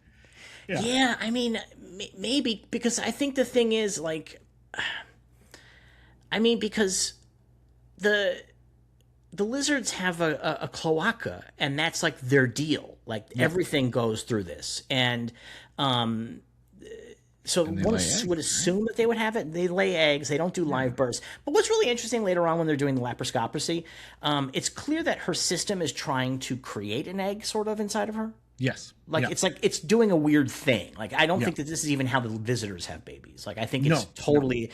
And remember, I remember thinking like, oh, what's going on? How can they possibly have a baby? But then I remembered, oh yeah, that's right. Diana was like doing a thing. Like there's like this is like an experiment. Like she's trying something. So somebody got injected with something is the assumption here, right? Yeah. Anyway, but yeah, Polly puts a lizard in. Yes. In Robin's face. And she's like, they're lizard people. And Robin's like, no, they're not. And there's a really great bit later on, like where they they're in that lab again, and like they go to commercial break with like they fade out on the lizard in the tank, and it's so funny because like the lizards are cute, like they're like I really like this. Like, the iguana's great. Like later on when Robin's in there looking at them in their tanks, and the iguana like looks at the camera and he's like, oh hey, I didn't see you there. I can never help it. I always think whenever any show or movie cuts to a shot of a lizard, all I hear in my head is Joel Hodgson going, hey, everybody, what's going on? Like what you would do for any lizard that showed up in any MST episode. I mean, it really has that Hey, I'm just vibe. over here. What's happening? Yeah. That really has that vibe. So she has like a little meltdown. Robin has a little meltdown. What's so funny? Maybe it was an 80s thing. The circus theme of the bedroom for Robin and I imagine all the children. Yeah, because there's a bunch of bunk beds in there. Yeah. Way creepy. I know. Somebody was like assigned to paint like something for the kids, and they went with the circus, and it's real bad. Yeah. But her dad comes in. Her dad is like, so I have finished my PhD in biology because I previously was an anthropologist I'm so confused by it. Later on, they call him like, you're a biologist. Like, no, you're not. You're an he anthropologist. Definitely is. He's not. He's an anthropologist. We really like. In fact, we said that out loud in the previous meeting. It's very important in the first storyline. Yeah. The first series. He's also an anesthesiologist, by the way. That's very. In my notes because he is. He's everything. Is he like Batman? He's like, oh, I have 7 doctorates. Like, what is going on here? So he gives one of the worst dad talks. He's like, your sister's just mean. I thought it was a good dad talk. Really? Yeah. I don't know. Because he was like, children, when times are tough, children become bullies and adults get cranky.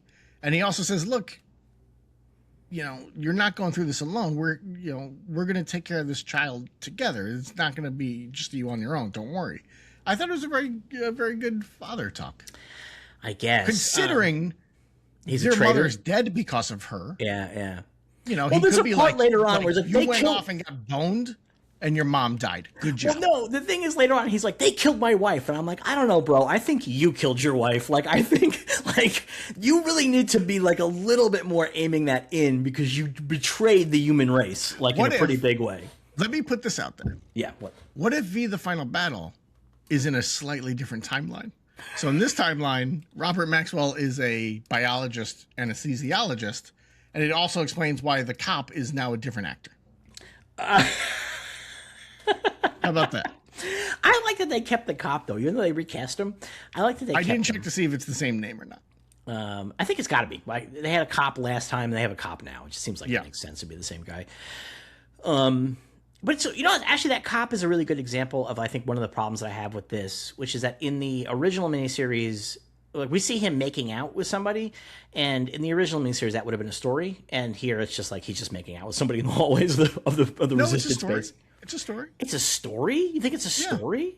Isn't that the same girl that is hitting on Daniel later? Yeah, but that also goes nowhere. That goes nowhere in this episode.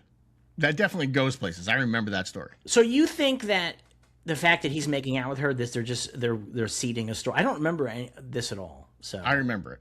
Yeah. Okay. I mean, they have him making out with her so that you remember her. So that when she shows up with Daniel, like, oh, she's one of the. No, she shows up. Rebels. She meets Daniel before this. Well, then when you see her with them, it's like, oh, it's her. Okay, she's. Well, you see her. She's clearly doing something. She's in it 3 times. You see her at the beginning when she's hitting on Daniel. Then you see her here making out, and then you see her later on. Actually, maybe 4 times. She infiltrates the hospital one time, and finally she's flying the shuttlecraft. Yeah. So she hasn't hit on Daniel yet. That hasn't happened yet. You sure? I'm pretty sure. Okay. I mean, I'm my notes are terrible. Do we skip that? Because I did because that's after the Stone Visitor, because that's when he makes the guy lick his boots and stuff. Yeah. I like that. I like that a lot too. We also see that Robin's she's turning into a lizard. Right, that's what I'm saying. She has the lizard shit. Later on in the episode, she wakes up in the middle of the night and she just eats raw liver, or kidneys or something. I really like that a lot. It's really gross. It's legitimately gross. And the thing is that lizards can't eat cooked food. They can't process it. Yeah. So, it's pretty wild. I quite enjoyed that. Although why they just have a giant fucking heaping plate of organs in the fridge is another question altogether. Those are actually for transplants. They're human. Yeah. In the morning, Juliet's gonna be like, "What the fuck? Where did the livers go? We have 3 people that need those." So they're setting up, they're going to have a big, John's in town because they're going to do a big announcement at the LA Medical Center. And Christine is there at the medical center while they're getting everything set up. And she runs into a guy, Dr. Walker, who she knows. She's like, Dr. Walker, remember me, Christine? We met at Gerald Ford's house. And he's like, he just goes to town on her. This is one of those scenes where it's like, Kenneth Johnson would not have been so on the nose. Yeah.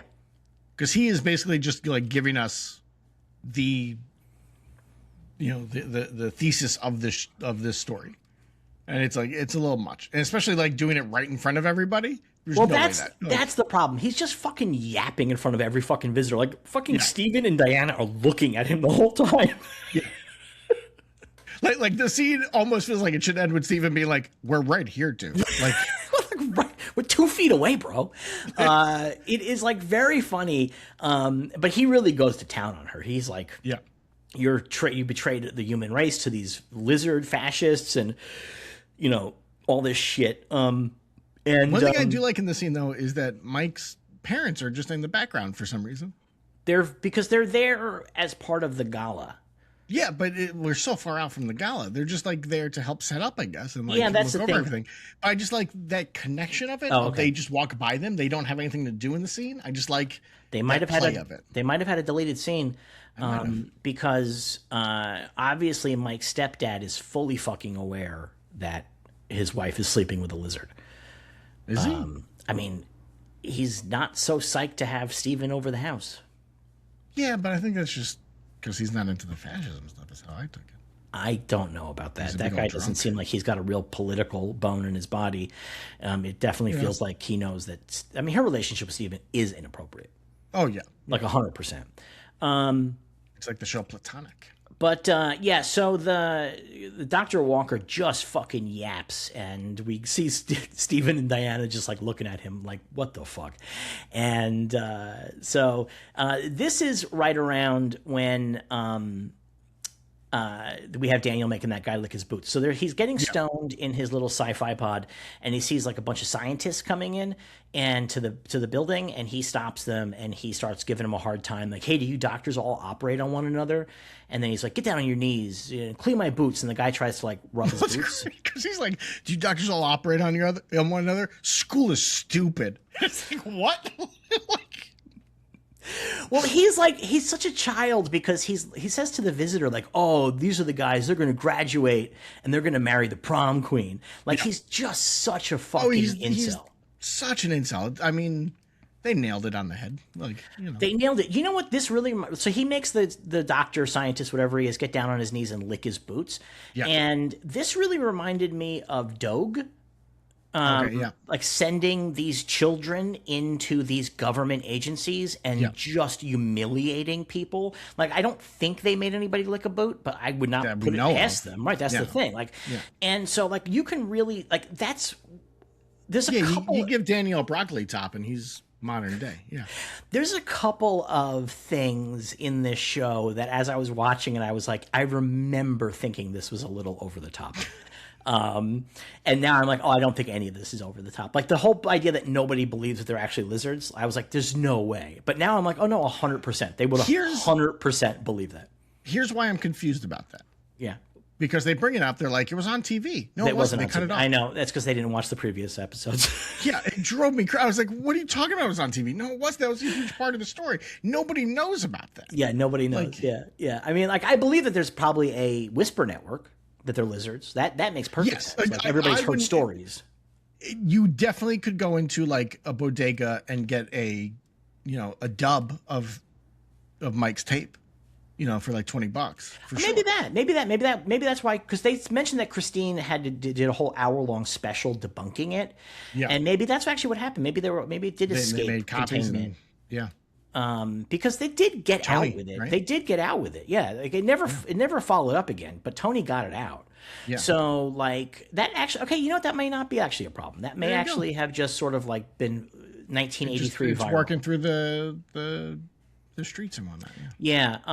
So that, okay, I actually buy that, but yeah, like that whole thing where all the characters like, oh, that's a hoax, oh, that whatever, and I'm like, oh no, yeah, that's totally true. Like that's like the Epstein files are out, and people are like, so Donald Trump is exonerated. You're like, what the fuck are you talking about? It's insane. It's bad. But yeah, so nothing in this show feels heightened anymore. Everything feels totally like legit. If anything, it's like you guys didn't go hard enough. Like this is like, first off, the visitors are kind of intelligent, so that's a problem.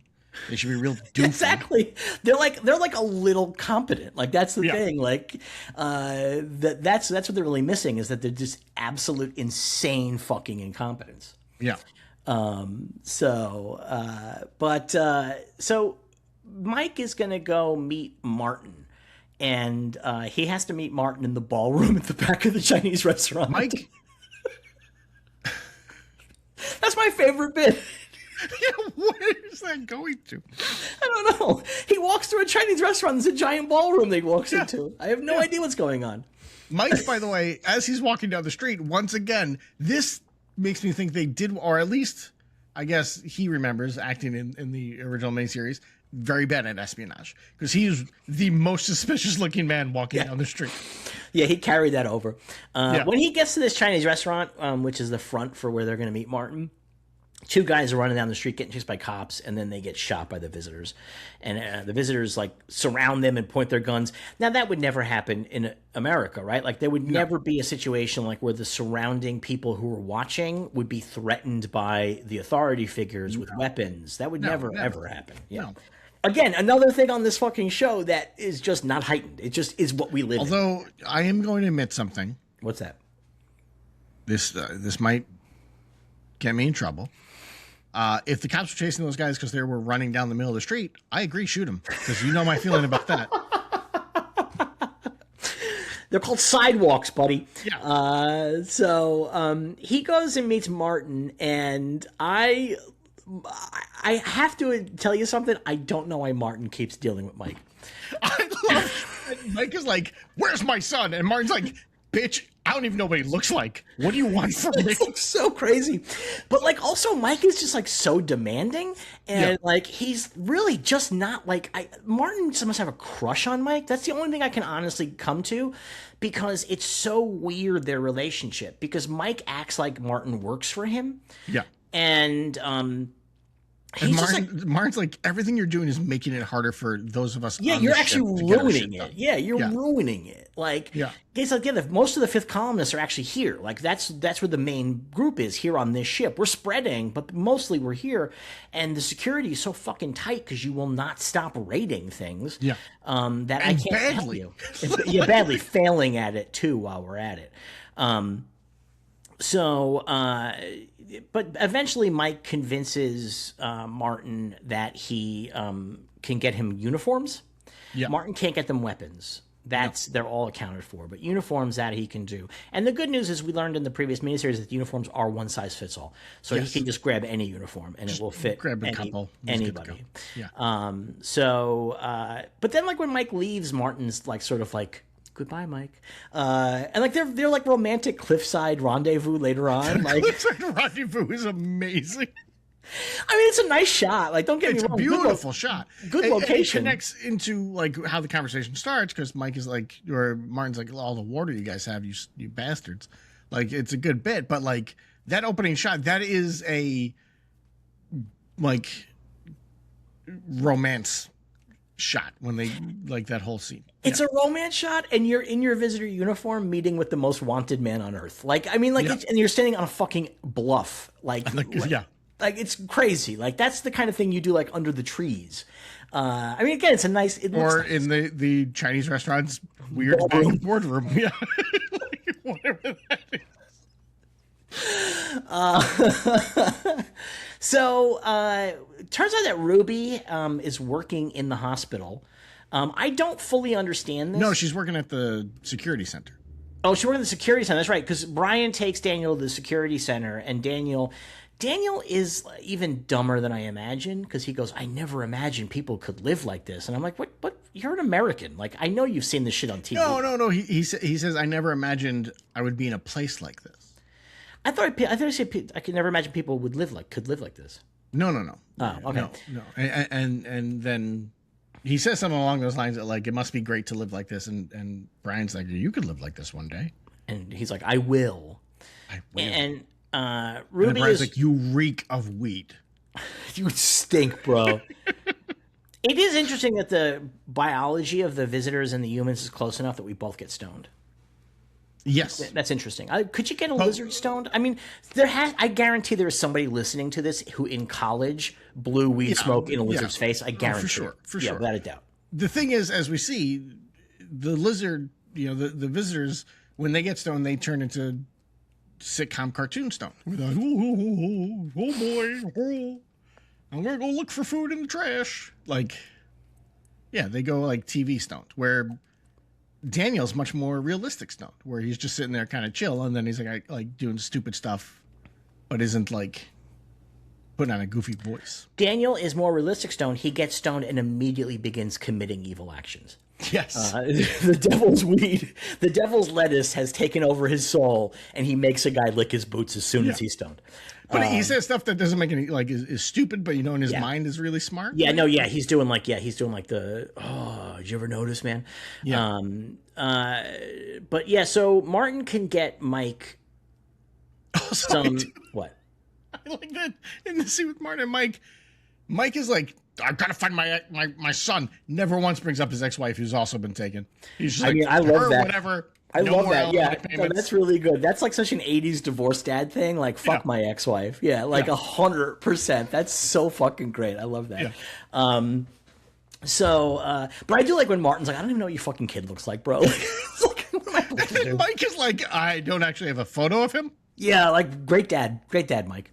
Although I guess in fairness to Mike, his home has been raided. Like, there's no way he can go back to his home. In the 80s, you carried photos in your wallet. They sold you things to carry photos in your wallets. That was like the number one. That was like a huge thing. And people, no, he would definitely have like his school photo or something. You would think, in his wallet. Yeah, 100%.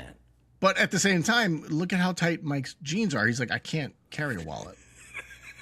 Like, it's going to ruin my silhouette. If there's only room for one Beastmaster bulge in these pants, and it ain't going to be a wallet. I'll tell you what.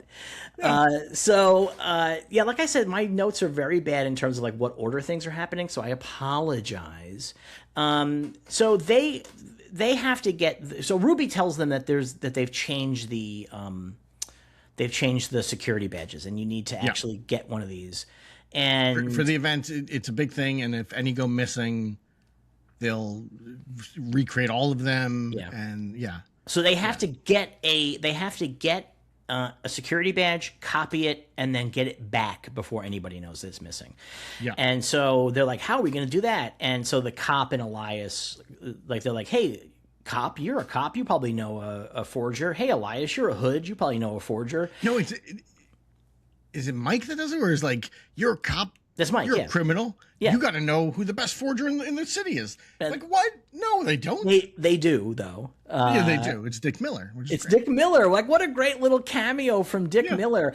Dick Miller shows up and he brings his Star Trek noises with him. So Dick Miller, like, they don't just know the best, like, counterfeiter. They know a counterfeiter who can handle sci-fi tech. He's a sci-fi I don't know what this machine he has is. That's like, I can make one of those things. Yeah, no problem. I love that. You know what's funny? There's an episode of Better Call Saul that this reminded me of, because Mike has to go to his parents' house and go into his mom's closet and open up her safe and get her ID out of there.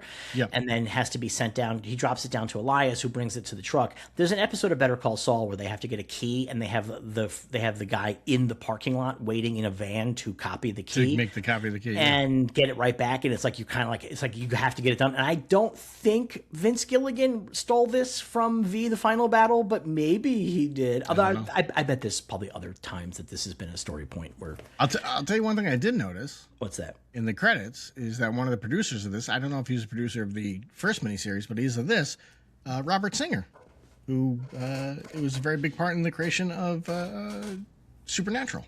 Oh, wow. What do you know? Yeah. Down to they named the character after him. So Mike is stealing this from his mom, and he's waiting to get it back, the thing back. Downstairs, Steven is over for dinner, and Mike's stepdad has gotten himself shit-faced because he doesn't like having Steven in the house. And so... he's also an alcoholic, is part of the story. We know that from the first miniseries. Yeah, I mean, he's just a rich white guy. Of course he's an alcoholic. Yeah. So Mike's mom and the butler take Mike's stepdad upstairs and throw him in the guest room. I like that little beat that's in the guest room.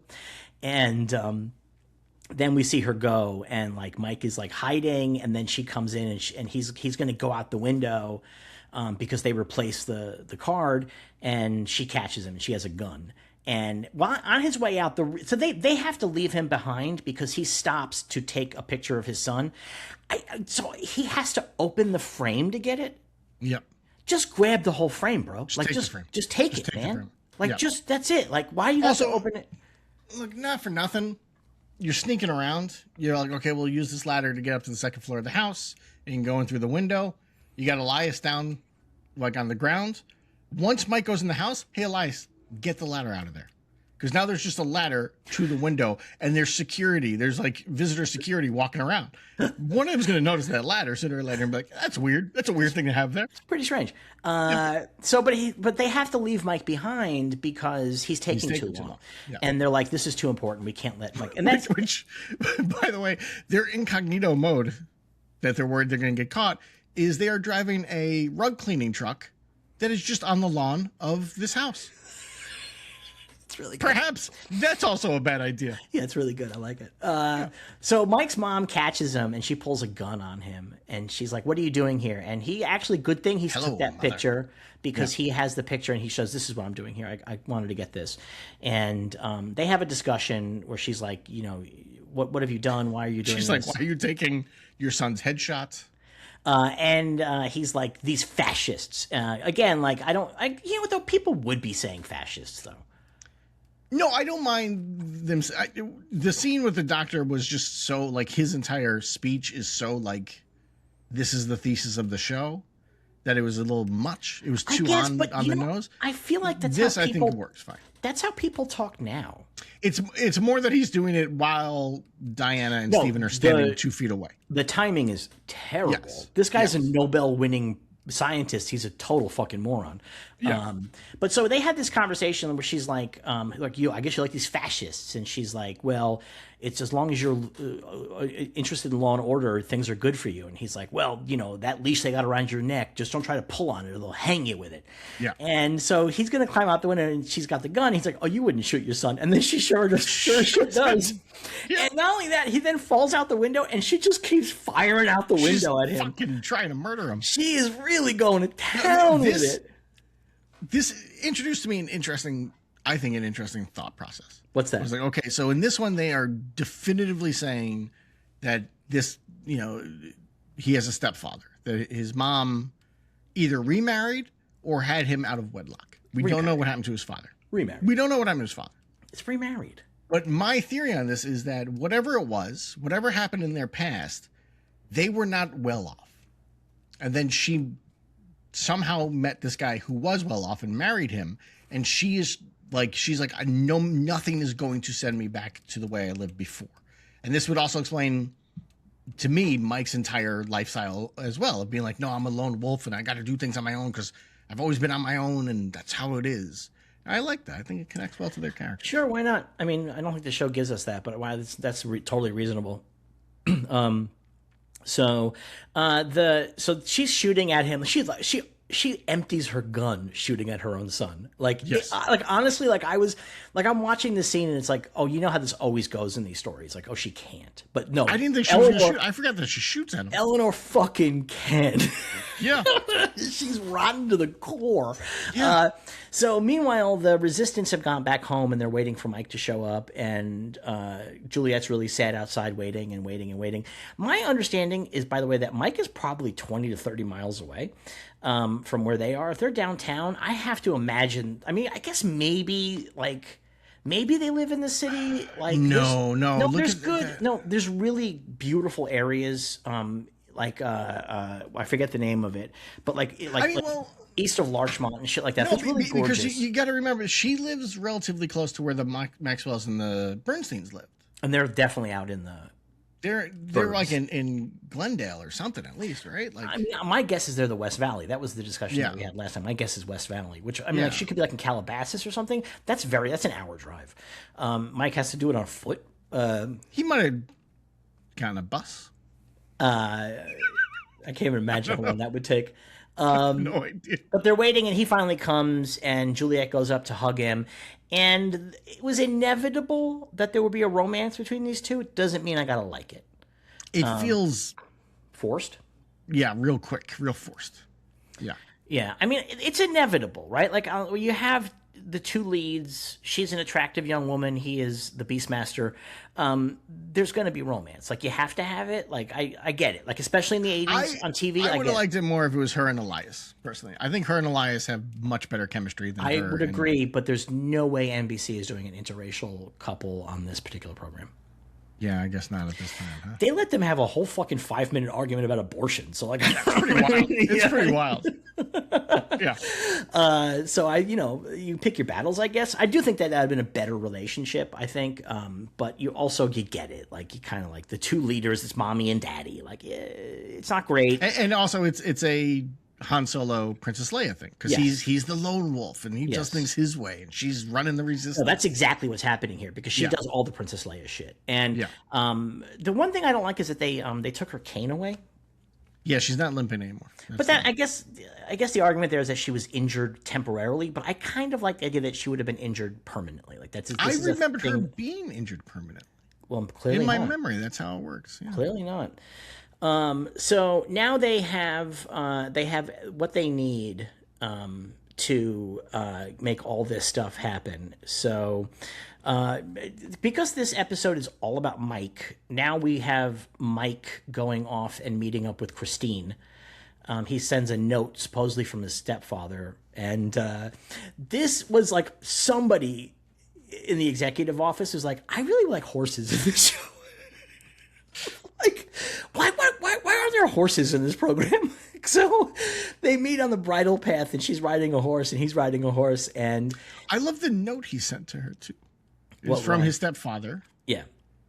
Which and he's like, I've got important information for you. Meet me in this random place. It's about Eleanor's grandson, is what he says. But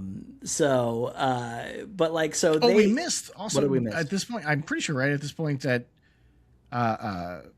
Stephen and Diane have taken the doctor that called them fascists. Yes, he's been taken, and then Christine meets him again, and now he's pro the visitors, and he's on ship. That happened already. I think so. Because I guess it must have happened already, because she has this like sense that something is wrong. Yeah, I really like the fact that we get to see this old man in a onesie. Like, I like that a lot. Like, in like a like, that was really great. Like, this poor old man. Like, you're gonna put on this skin tight onesie and you're gonna hang in this room. They converted him, and she runs into him, and he is like, it's the exact opposite conversation where she walked up to him earlier and said, hey, remember me? We met here. He does the, Christine, remember we met here? At Gerald Ford's house. Gerald Ford's house. And we're all so proud of you. And so she's like, that's pretty fucking weird.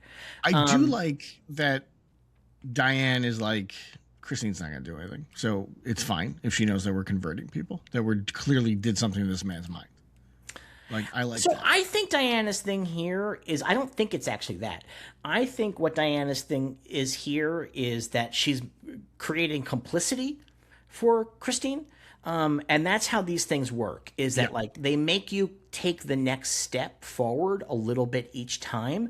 And eventually they begin confronting you with things that like, you can no longer go back. You have to only go forward, and they will like kind of rub your face in it a little bit.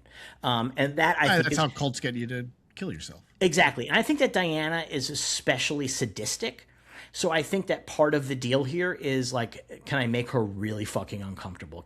I'm basically gaslighting her here, and that's really fun for me. So I think that is like a big piece of it. I think one of the things I like about Diana is that she is a very traditional villain, and she's a very traditional sexualized villain where she clearly gets a sexual charge out of sadism. And so a lot of what she does is to hurt people. That is like very often her number one goal, is to hurt people. And that's kind of delightful. So the best use of that, by the way, I can't remember which episode it is, but the episode of It's Always Sunny where Dennis, his whole thing is to get people to trick people into like doing something so that he can get off. And that's the whole episode. He's like, and then we get off, and they're like, what are you talking about? Get off. And sure enough, at the end, when like everyone falls for it, he's like, I got off. Yeah. I love that. But we see, by the way, for the first time, the visitor bridge. Yes, it's very small. It sucks.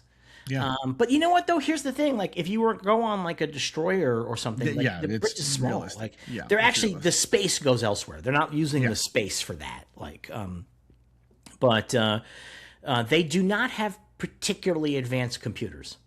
No. They are using giant wafers in their computers. So, but whatever, it's the 80s. They don't know what the fuck's going to be. What are you going to do? What are you going to do? So Mike meets Christine and on horseback, and then they the visitors are such fascists that he gives her this thing, says, "My son's in section 34. Can you please go look for her? Here's the key." And then he's riding off, and he goes off the path. And the visitors are such fascists. They're like, "What are you doing off the path?" They're like, "What are you fucking doing off the path?" And it really does feel like one of those things where it's just like, whatever. Hey, dude, the path's over there. Like, you're trampling the grass over here, man. Like, we got to really take care of this stuff. But one of the guys is like, "Holy shit, it's Donovan!" And so we have a very lengthy horse chase. I don't think he's the singer. And they're like, "Hey, sing Atlantis for us." We have a very lengthy horse chase. Now, here's the thing. I like it. I love it. Like, this is the kind of shit that I like. I like a good horse chase. I like guys shooting each other from horses. I like a guy it's exciting. Getting hit with a tree branch kind of thing. There's good stunts. That tree, where the tree falls and the guy goes flying off the horse, that's a good stunt. I like the addition of the science fiction spaceship, like, into the horse chase. Like, I like that a lot. Like, I gotta say I do. And so gets hit by the crop duster of all things. Well, the budget is like so used up by that, because like they cut to the guy in the ship going like, and then they just cut to an but they don't if you want to see something similar, watch the video we made of our trip to it really is to the Ghost Hotel. Essentially the same level of production value.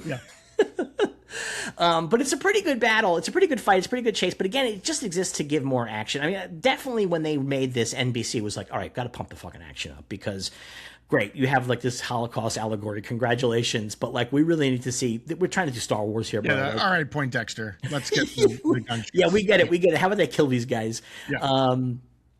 So Christine does go snooping. So she goes off into section 34. I feel like this is a good day to wear flats. I don't know if your clanky high heels are the best choice for sneaking around in the innards of the visitor ship. Yeah, I also noticed that Diana's wearing high heels, which I thought was weird. But that's because she's hot. She got to dress sexy. So she goes sneaking around. She, I guess, can read the visitor language. Yeah, she's learned it, I guess. Some of it, at least. Because she knows what Section 34 is, and she goes in. There's, like, something about this that I really liked, is that she walks in and she sees all this shit, and she's like, huh. That's her whole response, is like, huh. Like, it's so funny. Like, it's like, this is horrifying. Like, she sees that this thing goes back into the bowels of the ship. She sees thousands upon thousands of humans in these pods. Yeah. And she's like, huh. Such an underreaction that she has. And then, but like, I like too, is that like, she sees there's tens of thousands of people, and then she just goes immediately walks and finds Sean. And I kind of like that too. I kind of like that he's just like right there at the front. He's right up front. She sees him. He's wearing a onesie. I don't think they were wearing onesies last time in the previous. I think they were naked. I don't remember we could see. Well, I don't remember. She tries to sneak out, but she gets caught. Steven is down there and he catches her. I do appreciate this, that she's walking, she hears somebody coming, and she just starts climbing up the wall. She's like, fuck. No, it's the ladder. She's going up the ladder. But it's just she came down that ladder. It was just funny looking the way she's like, oh shit. She just starts climbing. So Steven takes her up and is like, you're fucked. Like, you're not supposed to be down here. She's like, oh, I got lost. And so he's going to interrogate her, and then Diana walks in. She's like, what am I hearing? What are you doing to my Christine? And Steven's like, well, she says that she got lost, but she's not really giving me a good story how that happened.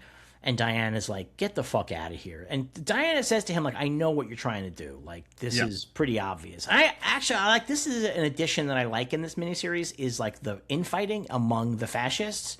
Yes. Which is what we see now. Like, we see this in our own fascist government. We see some of it in the first miniseries as well. But Steven this is actually really good, though. Like, this is actually very good. Like, they are really doing like a game with each other here, and I think it's really well depicted. Like, I agree.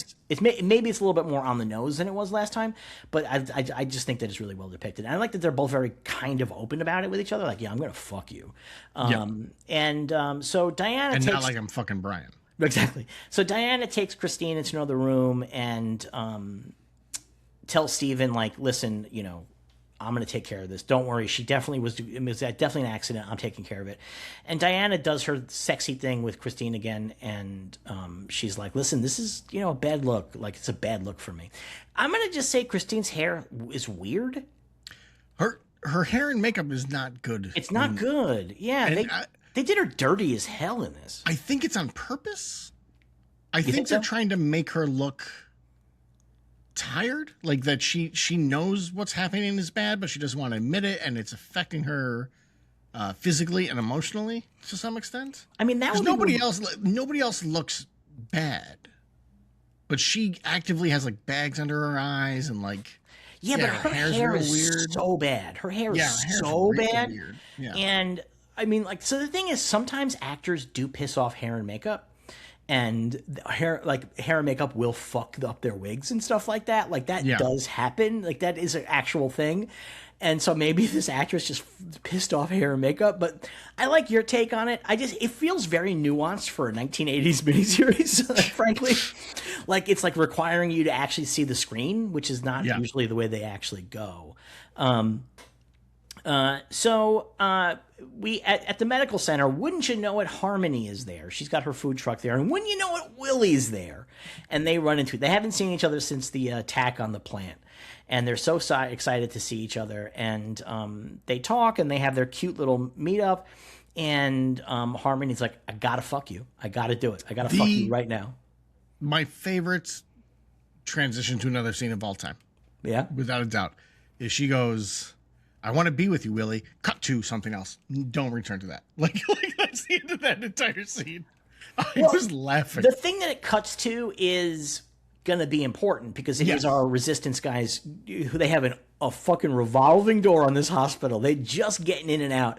And Caleb and Elias are in there. You know what's really funny? So Caleb and Elias are in there, and they're storing guns that they're going to pull out at the big event. This is part of their planning for the big event where they're going to reveal that Martin is an alien or is a lizard. And then Caleb gives an NBC note that drugs are bad. Don't do drugs. Yes. Don't I don't know why he suddenly brings that up. Yeah, it is. He's like, "I don't like you selling drugs to our lizard enemies." Like, I mean, kind of like, let's just kill them the old-fashioned way, shall we? But what's really funny is the way this bit is shot. This is not well shot because they're doing the guns and there are other guys getting medicine, and then they hear a noise, and then like we're cutting between the two groups of resistance guys, like getting ready to like shoot it out. And the way that it's shot, I thought did not know they were each in the same room. I thought that they were finding out. Like, I thought they were going to pull guns on each other. Oh, you came today? I thought tomorrow was when you were getting the medicine. Today was when we're putting the guns into the washing machine. It's like so badly constructed, this scene, that I legitimately thought that was going to be the joke. Was going to be like they were going to pull their guns on each other. But no, actually what's happening is that Harmony and Willie have come in there to bang. And they get captured. Willie's like, "Oh, I won't say anything about this." And Caleb's like, "You fucking better be." Or the cop's like, "You definitely will not." They take Willie back to the headquarters in what appears to be a Planet of the Apes homage. That's right. Dude, the way he's walking. Yeah. He's doing an ape walk. He's straight doing an ape walk. He's doing Caesar in Conquest of the Planet of the Apes. Yeah. And they have him in chains, which is like really weird. That doesn't feel like a thing they just would have had in their truck. Like, I don't know where those chains came from. I have no idea. I'm like, what if they? And also, I mean, there's multiple questions here. How do they get him out of the hospital? He's not blindfolded. They put him in the fucking clothing thing. Yeah, I'm yelling. No, like, Willie won't yell because he's worried they're going to kill Harmony. That's true. All right. Right? Like, so that's the thing. He's not going to yell. So how about this? They put him into the laundry basket to wheel him out. Yeah. They get him into the truck, and then they're like, "Okay, keep a gun on him. We'll go to Home Depot. We'll buy some chains. We'll chain him up, and then we can bring him in and make like a whole big thing out of it." Well, and then they're like, "Oh shit, I forgot to get a hood." Yes. Like, I guess he's just going to see where we go. Like, I guess he's just going to know. They're thinking, in fairness to them, I guess not, because Caleb's like, "No, don't hurt him. He helped me. Like, he saved my life. I don't think you should hurt him." But so that takes away my thought that they're like, "Well, we'll kill him and dissect him." No, they might be thinking that. Like, I mean, like it's hard. Like when they show up Juliet's like, what the fuck are you idiots doing? So like, it's not like necessarily a great plan that they have. Although to be fair, in the previous miniseries, they made it clear that Juliet was like, if we could capture one of these guys, that'd be great. Yeah, but also in the previous miniseries, they made it clear that you had to just put a garbage can around their heads. No, that was Mike. So no, I we know, don't but know I'm saying how the visitors would work. The garbage can wouldn't work on the visitors? It may not. We don't know. We don't know. So they bring in Willie, and there's like, what I like about this is that this is like a really good ACAB scene, because he's like, the cop's like, I'll make him talk, and Elias is like, oh, you're gonna bring him in the back and talk to him with your nightclub like you do back at the precinct? And the cop is basically like, yeah. That's exactly what I'm gonna do. Totally. But I like that, like, Elias is like, he hates cops. Like, even though he's working with a cop, like, he recognizes the cop fascism. Like, he's fighting fascism with a guy who's kind of got a fascist streak. Who's slightly less fascist. Yeah, slightly less fascist. And, but then Caleb is like, no, he saved my life. Like, this is a good one. And so they're going to experiment on... This is also where we find out that Robert is a biologist. You're like, hey, so you're a biologist now, right? Yeah. So they take... He's like, I'm whatever you need me to be. They take Willie into the into the lab, and they start doing shit with him. And Harmony's really worried. They kind of let her wander around, which I just feel like is a bad idea. Like, I feel like she needs to be also kept prisoner. We don't know what her deal is. Like, she's chummy with one of them. It's kind of dangerous, it feels like. But whatever. She's walking around, and she's talking to the cop who's like, oh, your lizard boyfriend. And she's like, he's not a lizard. That's all fake. I know that's all fake. And then so he goes into the room and tears off Willie's hand to reveal his lizard hand underneath. Yes, it's very cool. And then they start doing some more things to Willie. They put him on his stomach and open up his back. Well, before that, he is talking. Willie is sitting there, and Robin comes in. And he's like, how far along are you? And she's like, oh, a couple of months. He's like, the rings around your neck are almost connected. I can see that. Your green rings. And she's like, oh, crap, I didn't realize anyone could see it. This brings to a question to me. How do the visitors see the green rings around their necks when they're all green lizard people? I mean, we don't know that they do. But he knows what it is. I mean, he sees fucking green scales growing around her neck. He maybe did an educated guess. Willie's dumb, but like not that dumb. Well, he's not dumb. He was taught the wrong language. Yeah, taught the wrong language. Yeah. He still hasn't picked up English though. He's still struggling, but we don't know how long it's been, and how often he's actually talking to people. Who knows? Yeah, I don't know if this is about the visitor life cycle or not. Like, if they do grow like ringed ridges around their necks, I guess maybe that's like the headcanon we can go with here. I thought it was just because the mother and the baby share DNA like back and forth, and so like that actually. No, definitely, but the way he said it made me think that was like a way of telling how far along the pregnancy was. It could be. So they start cutting into Willie's back, and Robin sees it, and they're doing allergy tests on him. Yeah, which I like. And it's like maybe strawberries will take them out. Well, I mean, that's actually though, but that's War of the Worlds. It's really, it's really helpful to know, right? But she sees his true skin and she freaks out. She's like, "I want this cut out of me right now. I want this cut out of me right now." And so we have a scene where there's a meeting of the resistance to decide whether or not to let Robin have an abortion, and I think it's really well done. I think it. Don't get me wrong. It's really well done. It starts off in the funniest fucking way possible. Yeah. Because it starts off with a shot of Robin and Max and her dad, and they're talking.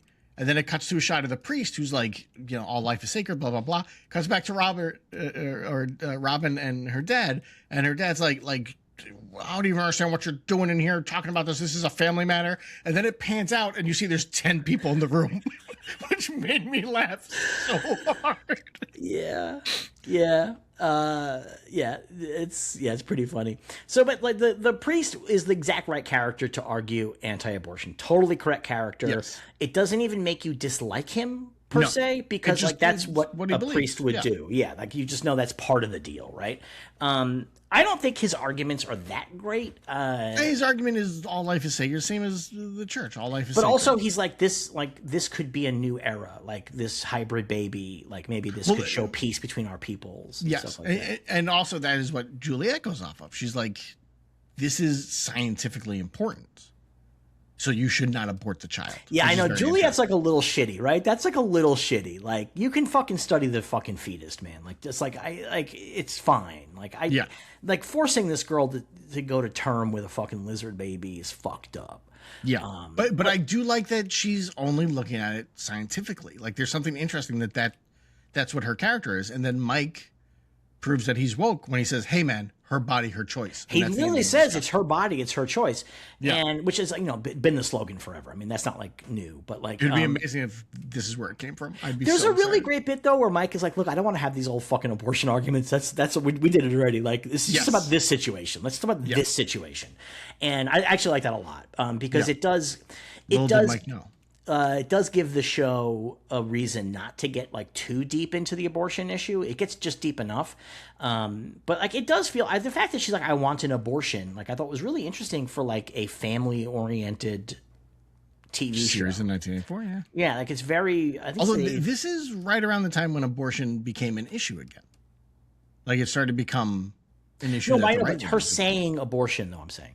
Yes, the word abortion. Like, I want to get rid of it. I want, like that is usually how on TV they would dance around it. They wouldn't like using the word abortion. Yeah. But they say abortion a bunch of times. And so she's like, no, I definitely want the abortion. And then, again, like this fucking revolving door of the hospital where they go into the hospital to do this abortion. I guess the explanation for why they had to do it in the hospitals because they needed this laparoscopic procedure. Sure. And I guess it does make sense because they don't know what the fuck is going on inside of her. I do like that they're in there and she's like, okay, Juliet's like, this is what we're going to do. And Robin's like, is that normal? And her dad's like, it's a new thing that they've been doing. And it works really well. So part of it feels like Juliet's just like, I've never gotten to do that yet. So let's go in there and do that. How about that? I like that. That's actually for the audience, though. Yeah. To tell us at home, like, this is actually a thing that they do, potentially.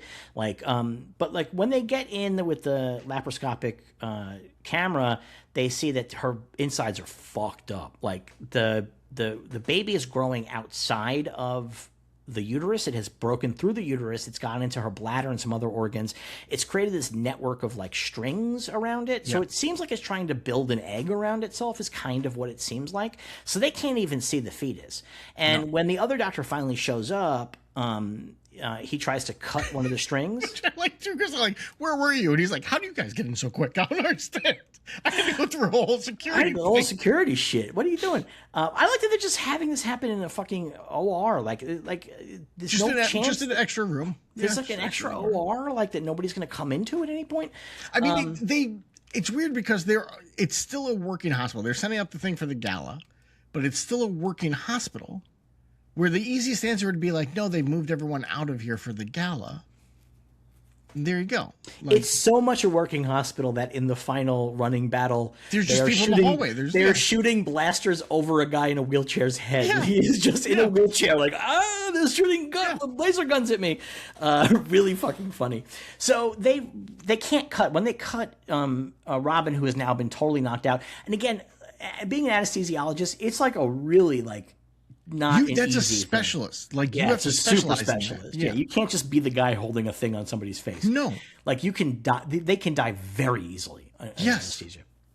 But when they try to cut the string, she starts reacting badly, and her heart rate goes up, and obviously the fetus is in her system so much that her body is taking that as an attack on the body. Her body temperature drops 4 degrees in like 10 seconds. Yeah. Which seems very bad. Seems very very bad. But that seems really bad. Seems very very bad. So they're like, well, we can't do it. Nothing to be done. And so you're going to have this fucking baby. And we get to the big night of the gala.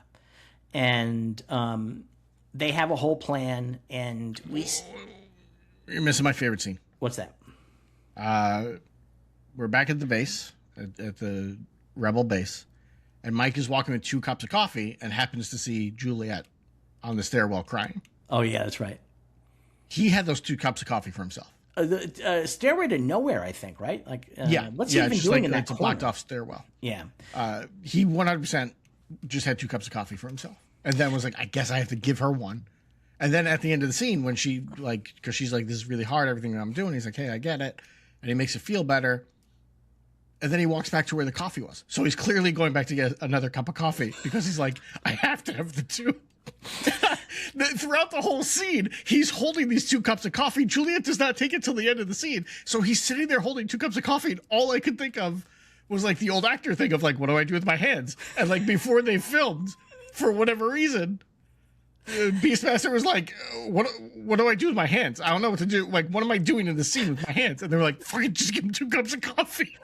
So I'm not wild about this scene. It advances the romance, which I don't like.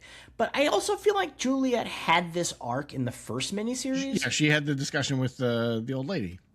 So I understand what they're trying to do is they're doing the pressures of leadership and the pressures of being a woman in leadership, because Diana even talks about it, because Turn of the Visitors have a misogyny issue too. Sure. Because she's like, I'm a woman in a powerful position. People fucking want to take me down. Like, that's what she was saying to Christine before. So, like, I get where they're coming from and everything, but I just feel like we did this story arc. I just feel like we did it, and I thought it was really concluded satisfactorily. Yes. Like, not that I think that she should not have any moments of self-doubt. No, I don't mind. Like, her sitting there crying, like, this actually would have been a really good scene of, like, you know, I put science before this girl. And that's the wrong way to do it. I'm putting the wrong thing in order or whatever. Or this would have been that kind of thing. This would have been a good scene after the failed raid at the beginning of the episode. Sure, yeah. You know what I mean? Like, it's like, I don't know. Like, it's not like horrible. It doesn't ruin everything, but I just kind of love the idea that, like, this story is completed. We can get a new arc for Juliet. Yeah. But whatever. So it's the big night. Like the conversation ends with her being like, you know, I'm thinking about myself too much. And Mike is like, yeah, remember when you called me a piece of shit? And then they laugh like, ha, ha, ha, and then he walks away. I mean, that's the thing. Well. Like, that speaks to, like, sort of the thing that's really interesting about this episode and way the writing is at war with itself, because she does give Mike this whole big fucking speech about, like, no one person is more important than the resistance. Like, like, you can't just go be a cowboy. That's not, it's going to fuck everything up for us. And, but then the show loves making him go off and be a cowboy. So it's like, that's where it's at war with itself. Yeah. So he doesn't learn that lesson. He sort of does at the end.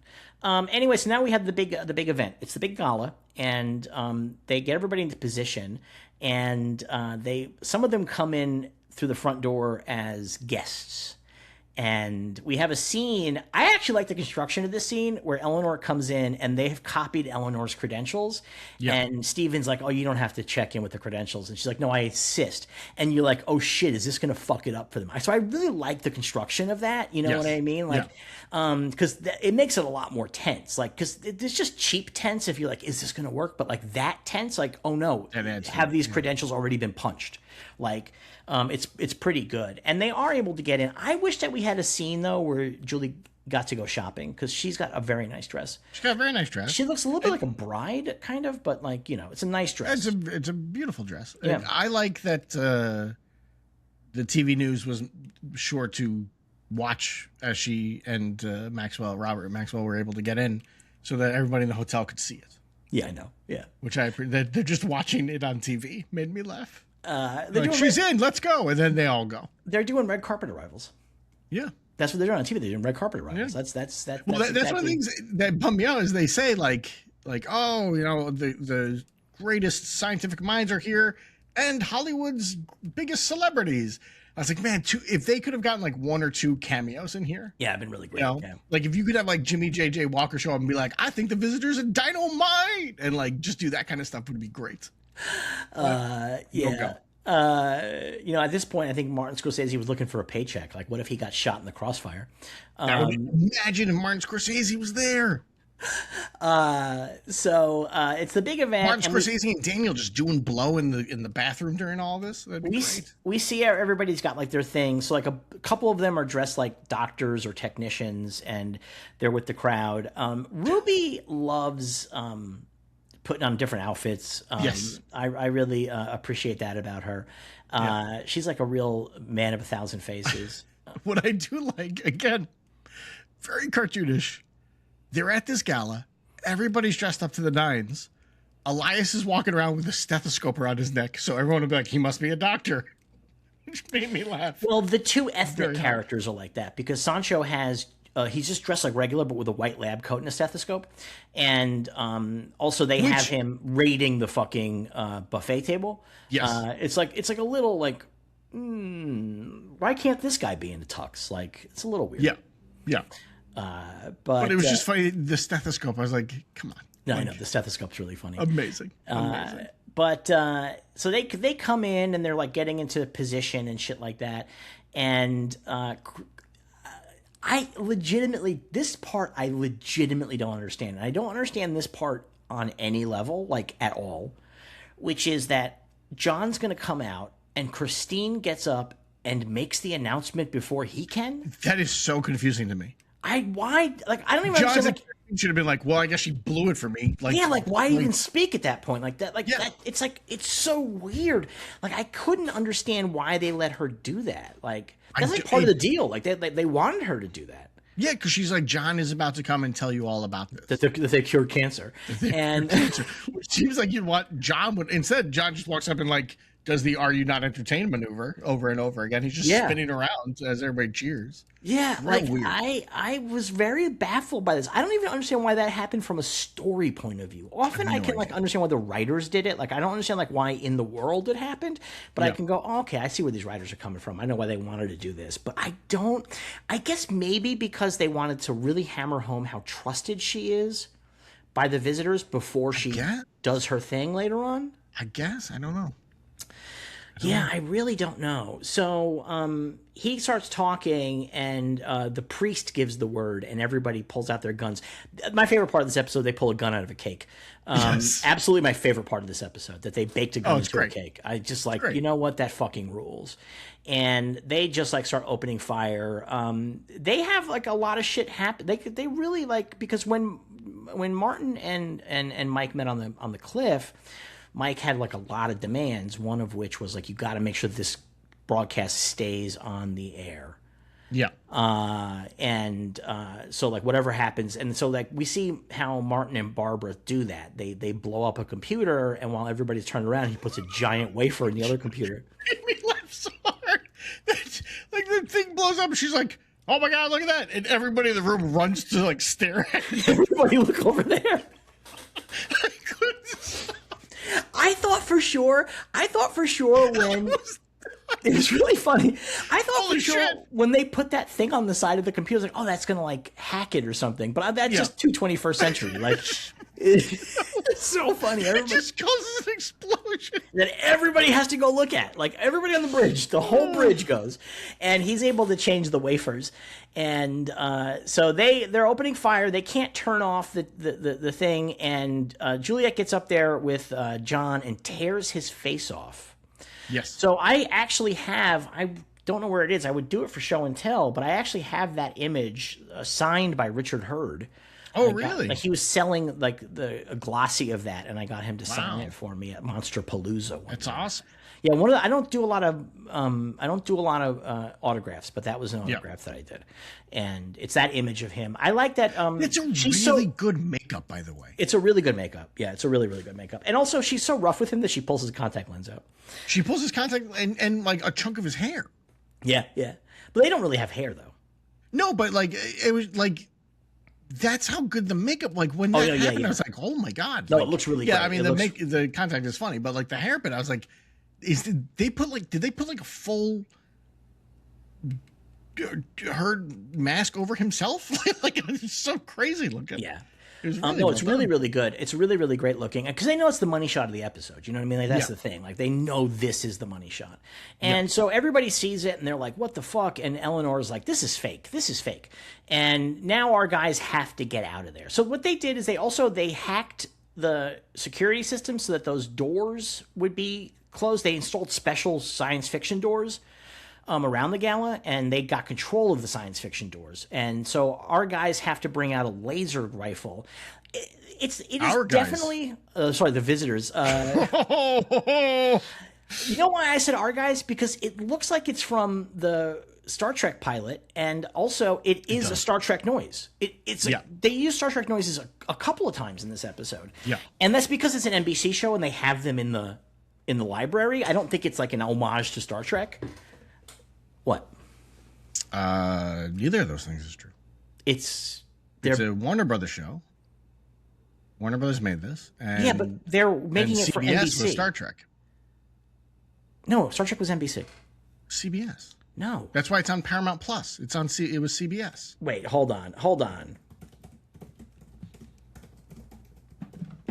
NBC. It was NBC. It was NBC. Then why is it on CBS? I don't know. But why would you question me about my knowledge of Star Trek: The Original Series? Like, why would you do that? Like, it's baffling to me that you would do such a thing.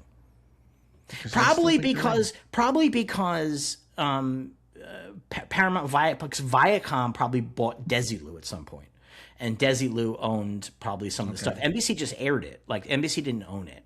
NBC aired it. And so this is on NBC. And so when they're doing sound effects, they probably, for the sequel, I mean, NBC is definitely like fucking telling Warner Brothers Television what to do. Do you know what I mean? Like, NBC saying, like, this is what I want.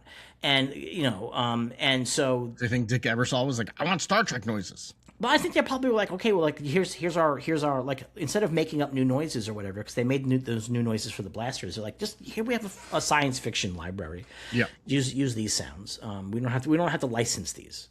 I mean, that's 100% a big piece of it. So we have a running battle through the crowded halls of the hospital, which I like a lot. And things are, I love that image of the guy in the wheelchair, like hunched down while they're fucking, while the good guys are shooting blasts over his head. Like, I really absolutely love that. They go to the emergency exit and they're going out, and Juliet stays behind to hold off the bad guys. And Mike doesn't want to leave. Mike is like, no, we have to get her. And Elias and Robert are like, no, dude, like, we can't get her now. This is more important. Like, what we got going on is way more important than just one person. And Mike's like, no, it's not. And then finally he's like, oh, okay, I guess. And you know what's so funny is, like, as an alcoholic, when I used to drink and get mad and, like, get into a fight, like, I would see red, and I would hit a point where I was beyond logical reasoning. And then what would always happen is logical reasoning would come back almost suddenly out of nowhere. And I would be in a position where I have to go, like, am I just going to continue down this angry path because I'm embarrassed that I have figured out that I'm stupid? Or am I going to actually, like, de-escalate now because I realize I'm stupid? And you have to make that decision in the moment. And Mike hits that moment. Like he actually, you see it in his eyes where he's like, ooh, I'm being an asshole. Oh, and so he does the middle. Like, he's like, ooh, I'm so mad at you guys. Get out of my way. I'm going to go up the ladder now. The best of those, by the way, is on Eastbound and Down, when he realizes he's wrong and he's in an argument with his brother. And he's like, I understand that I am wrong about this, but I'm going to keep yelling because I'm embarrassed about it. And he just walks away. I mean, I've had that happen so many times, man. Oh, it's like, because that really is what, like, it's just like all of a sudden, like, it clears. Yeah. And, like, nothing makes it clear. It just clears. Like, whatever, like, chemical got released in my brain has run its course. And all of a sudden my brain is like, what are you doing? Why are you trying to fight this guy? And I'm like, I don't know why I'm trying to fight this guy. Like, I mean, I could tell you, like, what my reasoning was, but it doesn't make sense to me now. Yeah. So they go up on the roof and they immediately get arrested. And it's like, oh no, have they been betrayed by Martin? Has Martin betrayed them and got them? But it turns out, or did the gala have security on the roof? Yeah, but no, it turns out that that was actually because Mike had asked Martin for a way to escape. And Martin had been like, you're out of your fucking mind, bro. But he did. He got them a shuttle, it turns out. Yeah. And so that's the shuttle, and they take off. Now, Juliet and the other doctor have to get out of the hospital. And I actually like this, too, because this is one of the things I liked in the original miniseries was the construction of the tension scenes, like where things would just keep going wrong for our characters. Yeah. And this is a really good example of it because very traditionally in a show like this, they get into this ambulance and they blow through the little blockade and they just get away. Like, that's what you think is going to happen. But then Daniel steps out and kills the driver doctor. Oh, missed a very important part. What? After everyone leaves the gala, Diane grabs Christine and says... That hasn't happened yet. It hasn't? No. No, because they have to get back to the base and watch it on television. No, Christine. No, that's later on. Well, what happens then? They don't see this on television. They make sure not to show this on television. That Diana tells her, go up there and tell everyone that this is fake. And Christine gets up there and she's like, what you just saw was real. No, that hasn't happened yet. Yes, it has. It 100% has happened. Is it? They don't go home and watch it on TV. Oh. That does not happen. Yeah. And then they watch the fake version on TV. Yes, That's right. They watch the fake version. So Christine is like, what you saw is 100% real. What you saw was not terrorists. It was resistance fighters. And they're trying to save this planet from these lizards. And what's really funny is that Diana shoots at her and misses the first time. Like, she's just standing there, Diana. You're like 10 feet away. But the second one gets her. I appreciate that the original series and this continue the fact that nobody's good at shooting. Nobody's a good shot. Yeah, nobody's ever a good shot. Yeah. Except for Daniel. Daniel, but like that makes sense because Daniel, that's like part of his identity. He probably spends like all this time on the fucking range shooting his laser. For sure. Here's the deal: if somebody gave me a laser gun, I'm playing with it all day. Yeah, there's just no way I'm not shooting it all the time. Like there's just no fucking way. Like that Simpsons episode when Homer gets a gun and he's shooting open like his cans and stuff. Like that would be me with a laser gun without a doubt. 100%, man. Like there's just no question about this. Yeah, I'm shooting the lights off. Like it's the end of it. Yeah. So okay, you're right. So yeah, she gets up there and says, "No, what you've seen is real," and then Diana kills her live on television.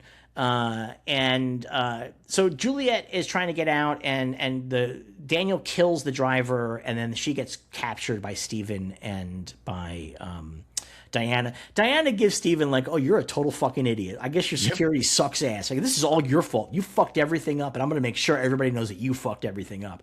And it's funny because Steven can't say anything because he 100% is at fault. Like there's nobody else. He's head of security. Earlier, what's really great is he's walking through the hallway with Brian, and he's like, "Okay, tell me again the plan." And Brian goes through the whole plan, and Steven's like, "Pretty beautiful plan, even if it is my own." So he's running around telling everybody how this is his thing. How great he is, Yeah, and then it all gets fucked up. So she gets captured. We cut back to the base, and they're evacuating the base, and somebody's like, "Julie would never rat on us." And Mike's like, "You know what? If they can convert people, who knows what they can get out of her? Better safe than sorry. We got to get out of here."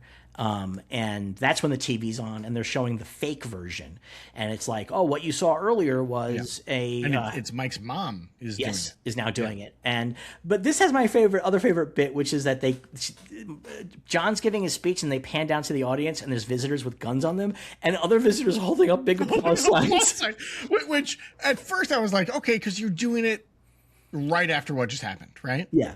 But then they say it's the next day. It's like, why would you're not showing the crowd? Just have other visitors there to clap. That's all. Is it the next day? I was very confused by this because, I was very confused because they're not leaving the next day. They're leaving that night. They're leaving immediately. I don't think they went home and went to sleep. No, well, I'm also confused by them leaving because they're positive that Juliet would not rat him out. No, they're not positive. You can never be positive. Like that's the thing. Like you can never be positive. Like, and they know, again, Mike says like they have a conversion technique. Like we don't know what they can do. Like it's not that they think that she's gonna rat. Like the thing is like that's the reality is like if somebody that you really trust gets captured by the bad guys, like you don't know what they can torture out of them. Like no, it's just too dangerous, man. Yeah. But I'm pretty sure they say it's been a day. It doesn't make sense. They keep those. They must have kept everybody overnight. I guess, but they're going to kill everybody that was there because they can't let it out, right? So or convert them. They have to convert them because they made a big deal out of what. I'm going to just say that the writers of this program did not put a lot of thought into this. That's going to be my answer. That's the answer. Talk about a great moment for your celebrity cameo. Right. Like now you have Jimmy J.J. Walker there and they're going to have to kill him. That'd be great. Yeah. That'd be a great storyline. And the tragic death of Jimmy J.J. Walker. like you have him say the visitors of dynamite when they first shows up, and then here after they finish their recording and they all turn their guns at him and he just like whispers, he's like dynamite, and then that's it. So we cut to the visitor ship and we see Juliet in the conversion chamber. It looks like she's about to quantum leap, kind of, doesn't it? It's very quantum leapy. Yeah, very quantum leapy. Big quantum leap vibes. And so they're working on her, and Diana's like, I'm going to fucking break this one. Like, I'm 100% like this. She is going to, like, help us end this whole thing. And we say to be continued, and that's the end of the episode. Yes. It's funny. So I hadn't watched this in a long time, and I had seen some fairly negative responses on the Discord for people who had already watched these episodes. Yeah. And I didn't think it was that bad. It's not as good as the original series. No, it's a big drop off from the original series. Yeah. It's a big drop off. And there is a lot of the pacing is not strong at all. It's very poorly paced. It's too action oriented. I mean, that is a big problem. Yeah. It's too action oriented. It's too Mike oriented. It's too Mike oriented, and there's not enough focus on the other characters. They just kind of are standing around a lot of the time, which is weird. I don't like it because that's one of the things I love about the original. I like these characters. I want these characters to have stories. Yeah. Yeah, we don't get much of I mean, I guess at this point the Bernsteins are out except for Daniel. His parents are just sitting at home. They're not involved with the resistance, so that's why they're just. I mean, they might be involved with resistance, but not in a way that we're going to see because they're a safe house now, so they're just underground railroad. Yeah, but to me, I think there's too much stuff just of the visitors. I think you need to focus on the humans more. Yeah, I get it. I mean, the reason why is because the original V is a huge fucking hit. This is a big hit too, by the way. Oh yeah. It's a huge fucking hit, and I do think that one of the things that popped for people were the visitors. People like Diana. People like that stuff. So when they came back, everybody's like, "Okay, we need more of those guys." And that's the way. I mean, that's one of the reasons probably Kenneth Johnson left was I think that they came back people like this, and this. They like Mike Donovan doing action. They like Diana being mean. To give us more of that, and he was like, "No, that's not what this thing is." And they were like, "Okay, fine, fuck off." Why don't you go write a weirdly horny novel in 25 years? It's about big boobs. Yeah, it's just not good. I read 2 or 3 chapters and I was like, oh, this is going to be a challenge. I'm going to have to really work to read this. There you go. I've read 4 novels this year. Good for you. Yeah. How many novels have you read this year? 1.5. Which ones have you read? I read what was the one called? Stop Me If You Heard This Before. What's that? It's a novel. I can't remember the writer's name, but I read one of their other books that I really liked, and it's about a lesbian clown in Florida. And it's a good little book. And I'm reading Thunderstruck by Eric Larson right now. Okay. Which is about the invention of I honestly, from the cover, I could not figure out what the book was going to be about because it's a shot of a boat on the front. Yeah, it's primarily about Marconi creating wireless telegraph, and how everybody hates him for it. I mean, they were right. It turns out, really, the mass communication destroyed this. They mainly hate him because he's Irish Italian, and they don't like that. Oh, I mean, why would anybody like that? That's a horrible combination. And one of the fun things in this book that I found very interesting is Marconi got the idea to do it from another guy, a British guy, who did it first, but he was like, you can't go further than 30 feet, and that's it. That's as far as it's ever going to go. And Marconi's like, I think it can go further. And then the guy who originally did it, he stopped doing it because he was like, I'm going to go investigate the paranormal instead. He is the guy who came up with the term ectoplasm. How about that? Yeah. I thought he was at the first seance. Nope, he's at the first seance to ever have ectoplasm, according to this book, at least. I feel like ectoplasm was older, but I went to the place where they built on Marconi's design a receiver thing to get messages from the ocean to the shore up by San Francisco, and that's where that was the place where the first reports of Pearl Harbor came in. So I've been. It's abandoned now, and it's pretty cool. It's pretty cool. It's like a parkland. It's really overgrown. It's very, very neat. So I have a close personal connection to Marconi. Well, I highly recommend the book because one of the great things about the book is Marconi's building this stuff. He's like, I'm not really sure how any of this works. It just kind of does. No, nobody knows how any of this stuff works. Yeah, nobody knows. Yeah, nobody really knows. It's very exciting. I read Whale Fall. Which the talented Brian Duffield is turning into a motion picture. Very curious how he's going to do it. Do you know what that book's about? No. It's about a diver who gets swallowed by a whale. Oh, so like Jonah. Yeah, except that it's scientifically accurate. So he's in the whale's stomach, and it's pretty bad. It's a hard time in there.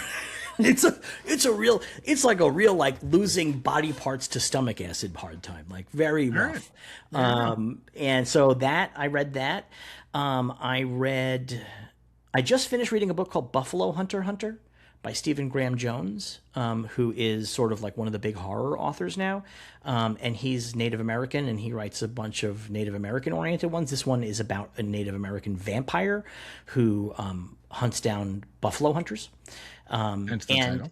Yes, hence the title. How the thing is, it's really well written. It's an epistolary novel, so it's all written as like diary and like stuff like that. And he really captures these voices like of the 1800s and early 1900s. Like very often when you read stuff like that, you're like, oh, this is not how these fucking people talked at all. But this, you're like, oh yeah, this is 100% how they talked. It's a little repetitive though. And so this might have been like an amazing short story, but I think as a novel, I really was feeling the length on it in a pretty significant way. So that's what I just finished. And I just picked up Ancient Evenings by Norman Mailer, and I don't think I'm going to finish it. No? No, this is Norman Mailer writing about the ancient Egyptians, and I'm 50 pages in, and it is... And I was like, I have to look and see what people have said about this book. And a number of people were like, oh, this is an incomprehensible book. And so, like, it's like told like stream of consciousness by a dead guy who's like being reincarnated in like a ghost. And like, it's like it's really, really interesting and well written. But like, I'll go through a whole page and I'm like, I have no clue what this is. That's again, reading reviews, it's like, oh no, like sometimes you have just no idea what's going on, and other times you're blown away by the beauty of the prose. And it's 900 pages, so I'm not really 100% sure I'm making it through the whole book. Wow. But this is my thing this year, is reading more. Good. Do you feel like you're a good reader? Like, I mean, in terms of like actually reading stuff? I think I read more than the average American, but I don't know if that's good. See, I used to, but I haven't for the past few years. Like my attention span's been destroyed. And so this year is the year I want to claw it back. And you know what's actually really funny? On the Patreon, we do Ascended Master, people who give at the $50 above level, and we have a conversation every month, me and the Ascended Masters. And one of our Ascended Masters is a dude who is a bookseller and who is super duper into literature, and we talk about that a lot, and he really has motivated me to get back to reading more. Well, there you go. Isn't that really cool? That's really great. Like, and so I think we might have a spot or two open on the Ascended Master, so if you're interested, go to the Patreon, www.cinema-sangha.com, and that'll take you there. Right? To the Patreon? That'll take you to the link tree. But that has the Patreon on it. Yes. So the link tree has all of our stuff. What's on the link tree? Link to the Patreon, link to the YouTube, our links to the show on Spotify and iTunes and whatnot, and our social medias. And our merch store? And our merch store, yeah. Yeah, our merch store. So we have merch. So feel free to buy some merch. Every dime of that goes to Derek. That's a nice thing to do. And Derek makes really odd merch. Most of the merch is Derek's in jokes. That's like traditionally what the merch is. So it doesn't make any sense. But yeah, so it's cinema-sangha, Sangha, and that has all of our stuff. So please come support. This is the free podcast. So if you're not already a member, come on by. We have some pretty good times on the Discord. It's a good group, good conversation. And that'll be it. Oh, Derek, we never told people how they could send their letters in. ask.cinema.sangha@gmail.com. One question per email. In the subject line, put what show you want it for, Bad Batch or Across the Omniverse. All right, and that's that. Derek's giving me looks that say it's very late and he wants to go to bed. It's very late and you're like, let's discuss the 4 books I've read. I don't know why I got really talkative here at the end of the show. I'm like really revved up now. All right, we'll see you guys again next week for V the Final Battle Part 2. Until then, may you be happy, may you be healthy, may you be safe, may you be well, and we will see you across the Omniverse.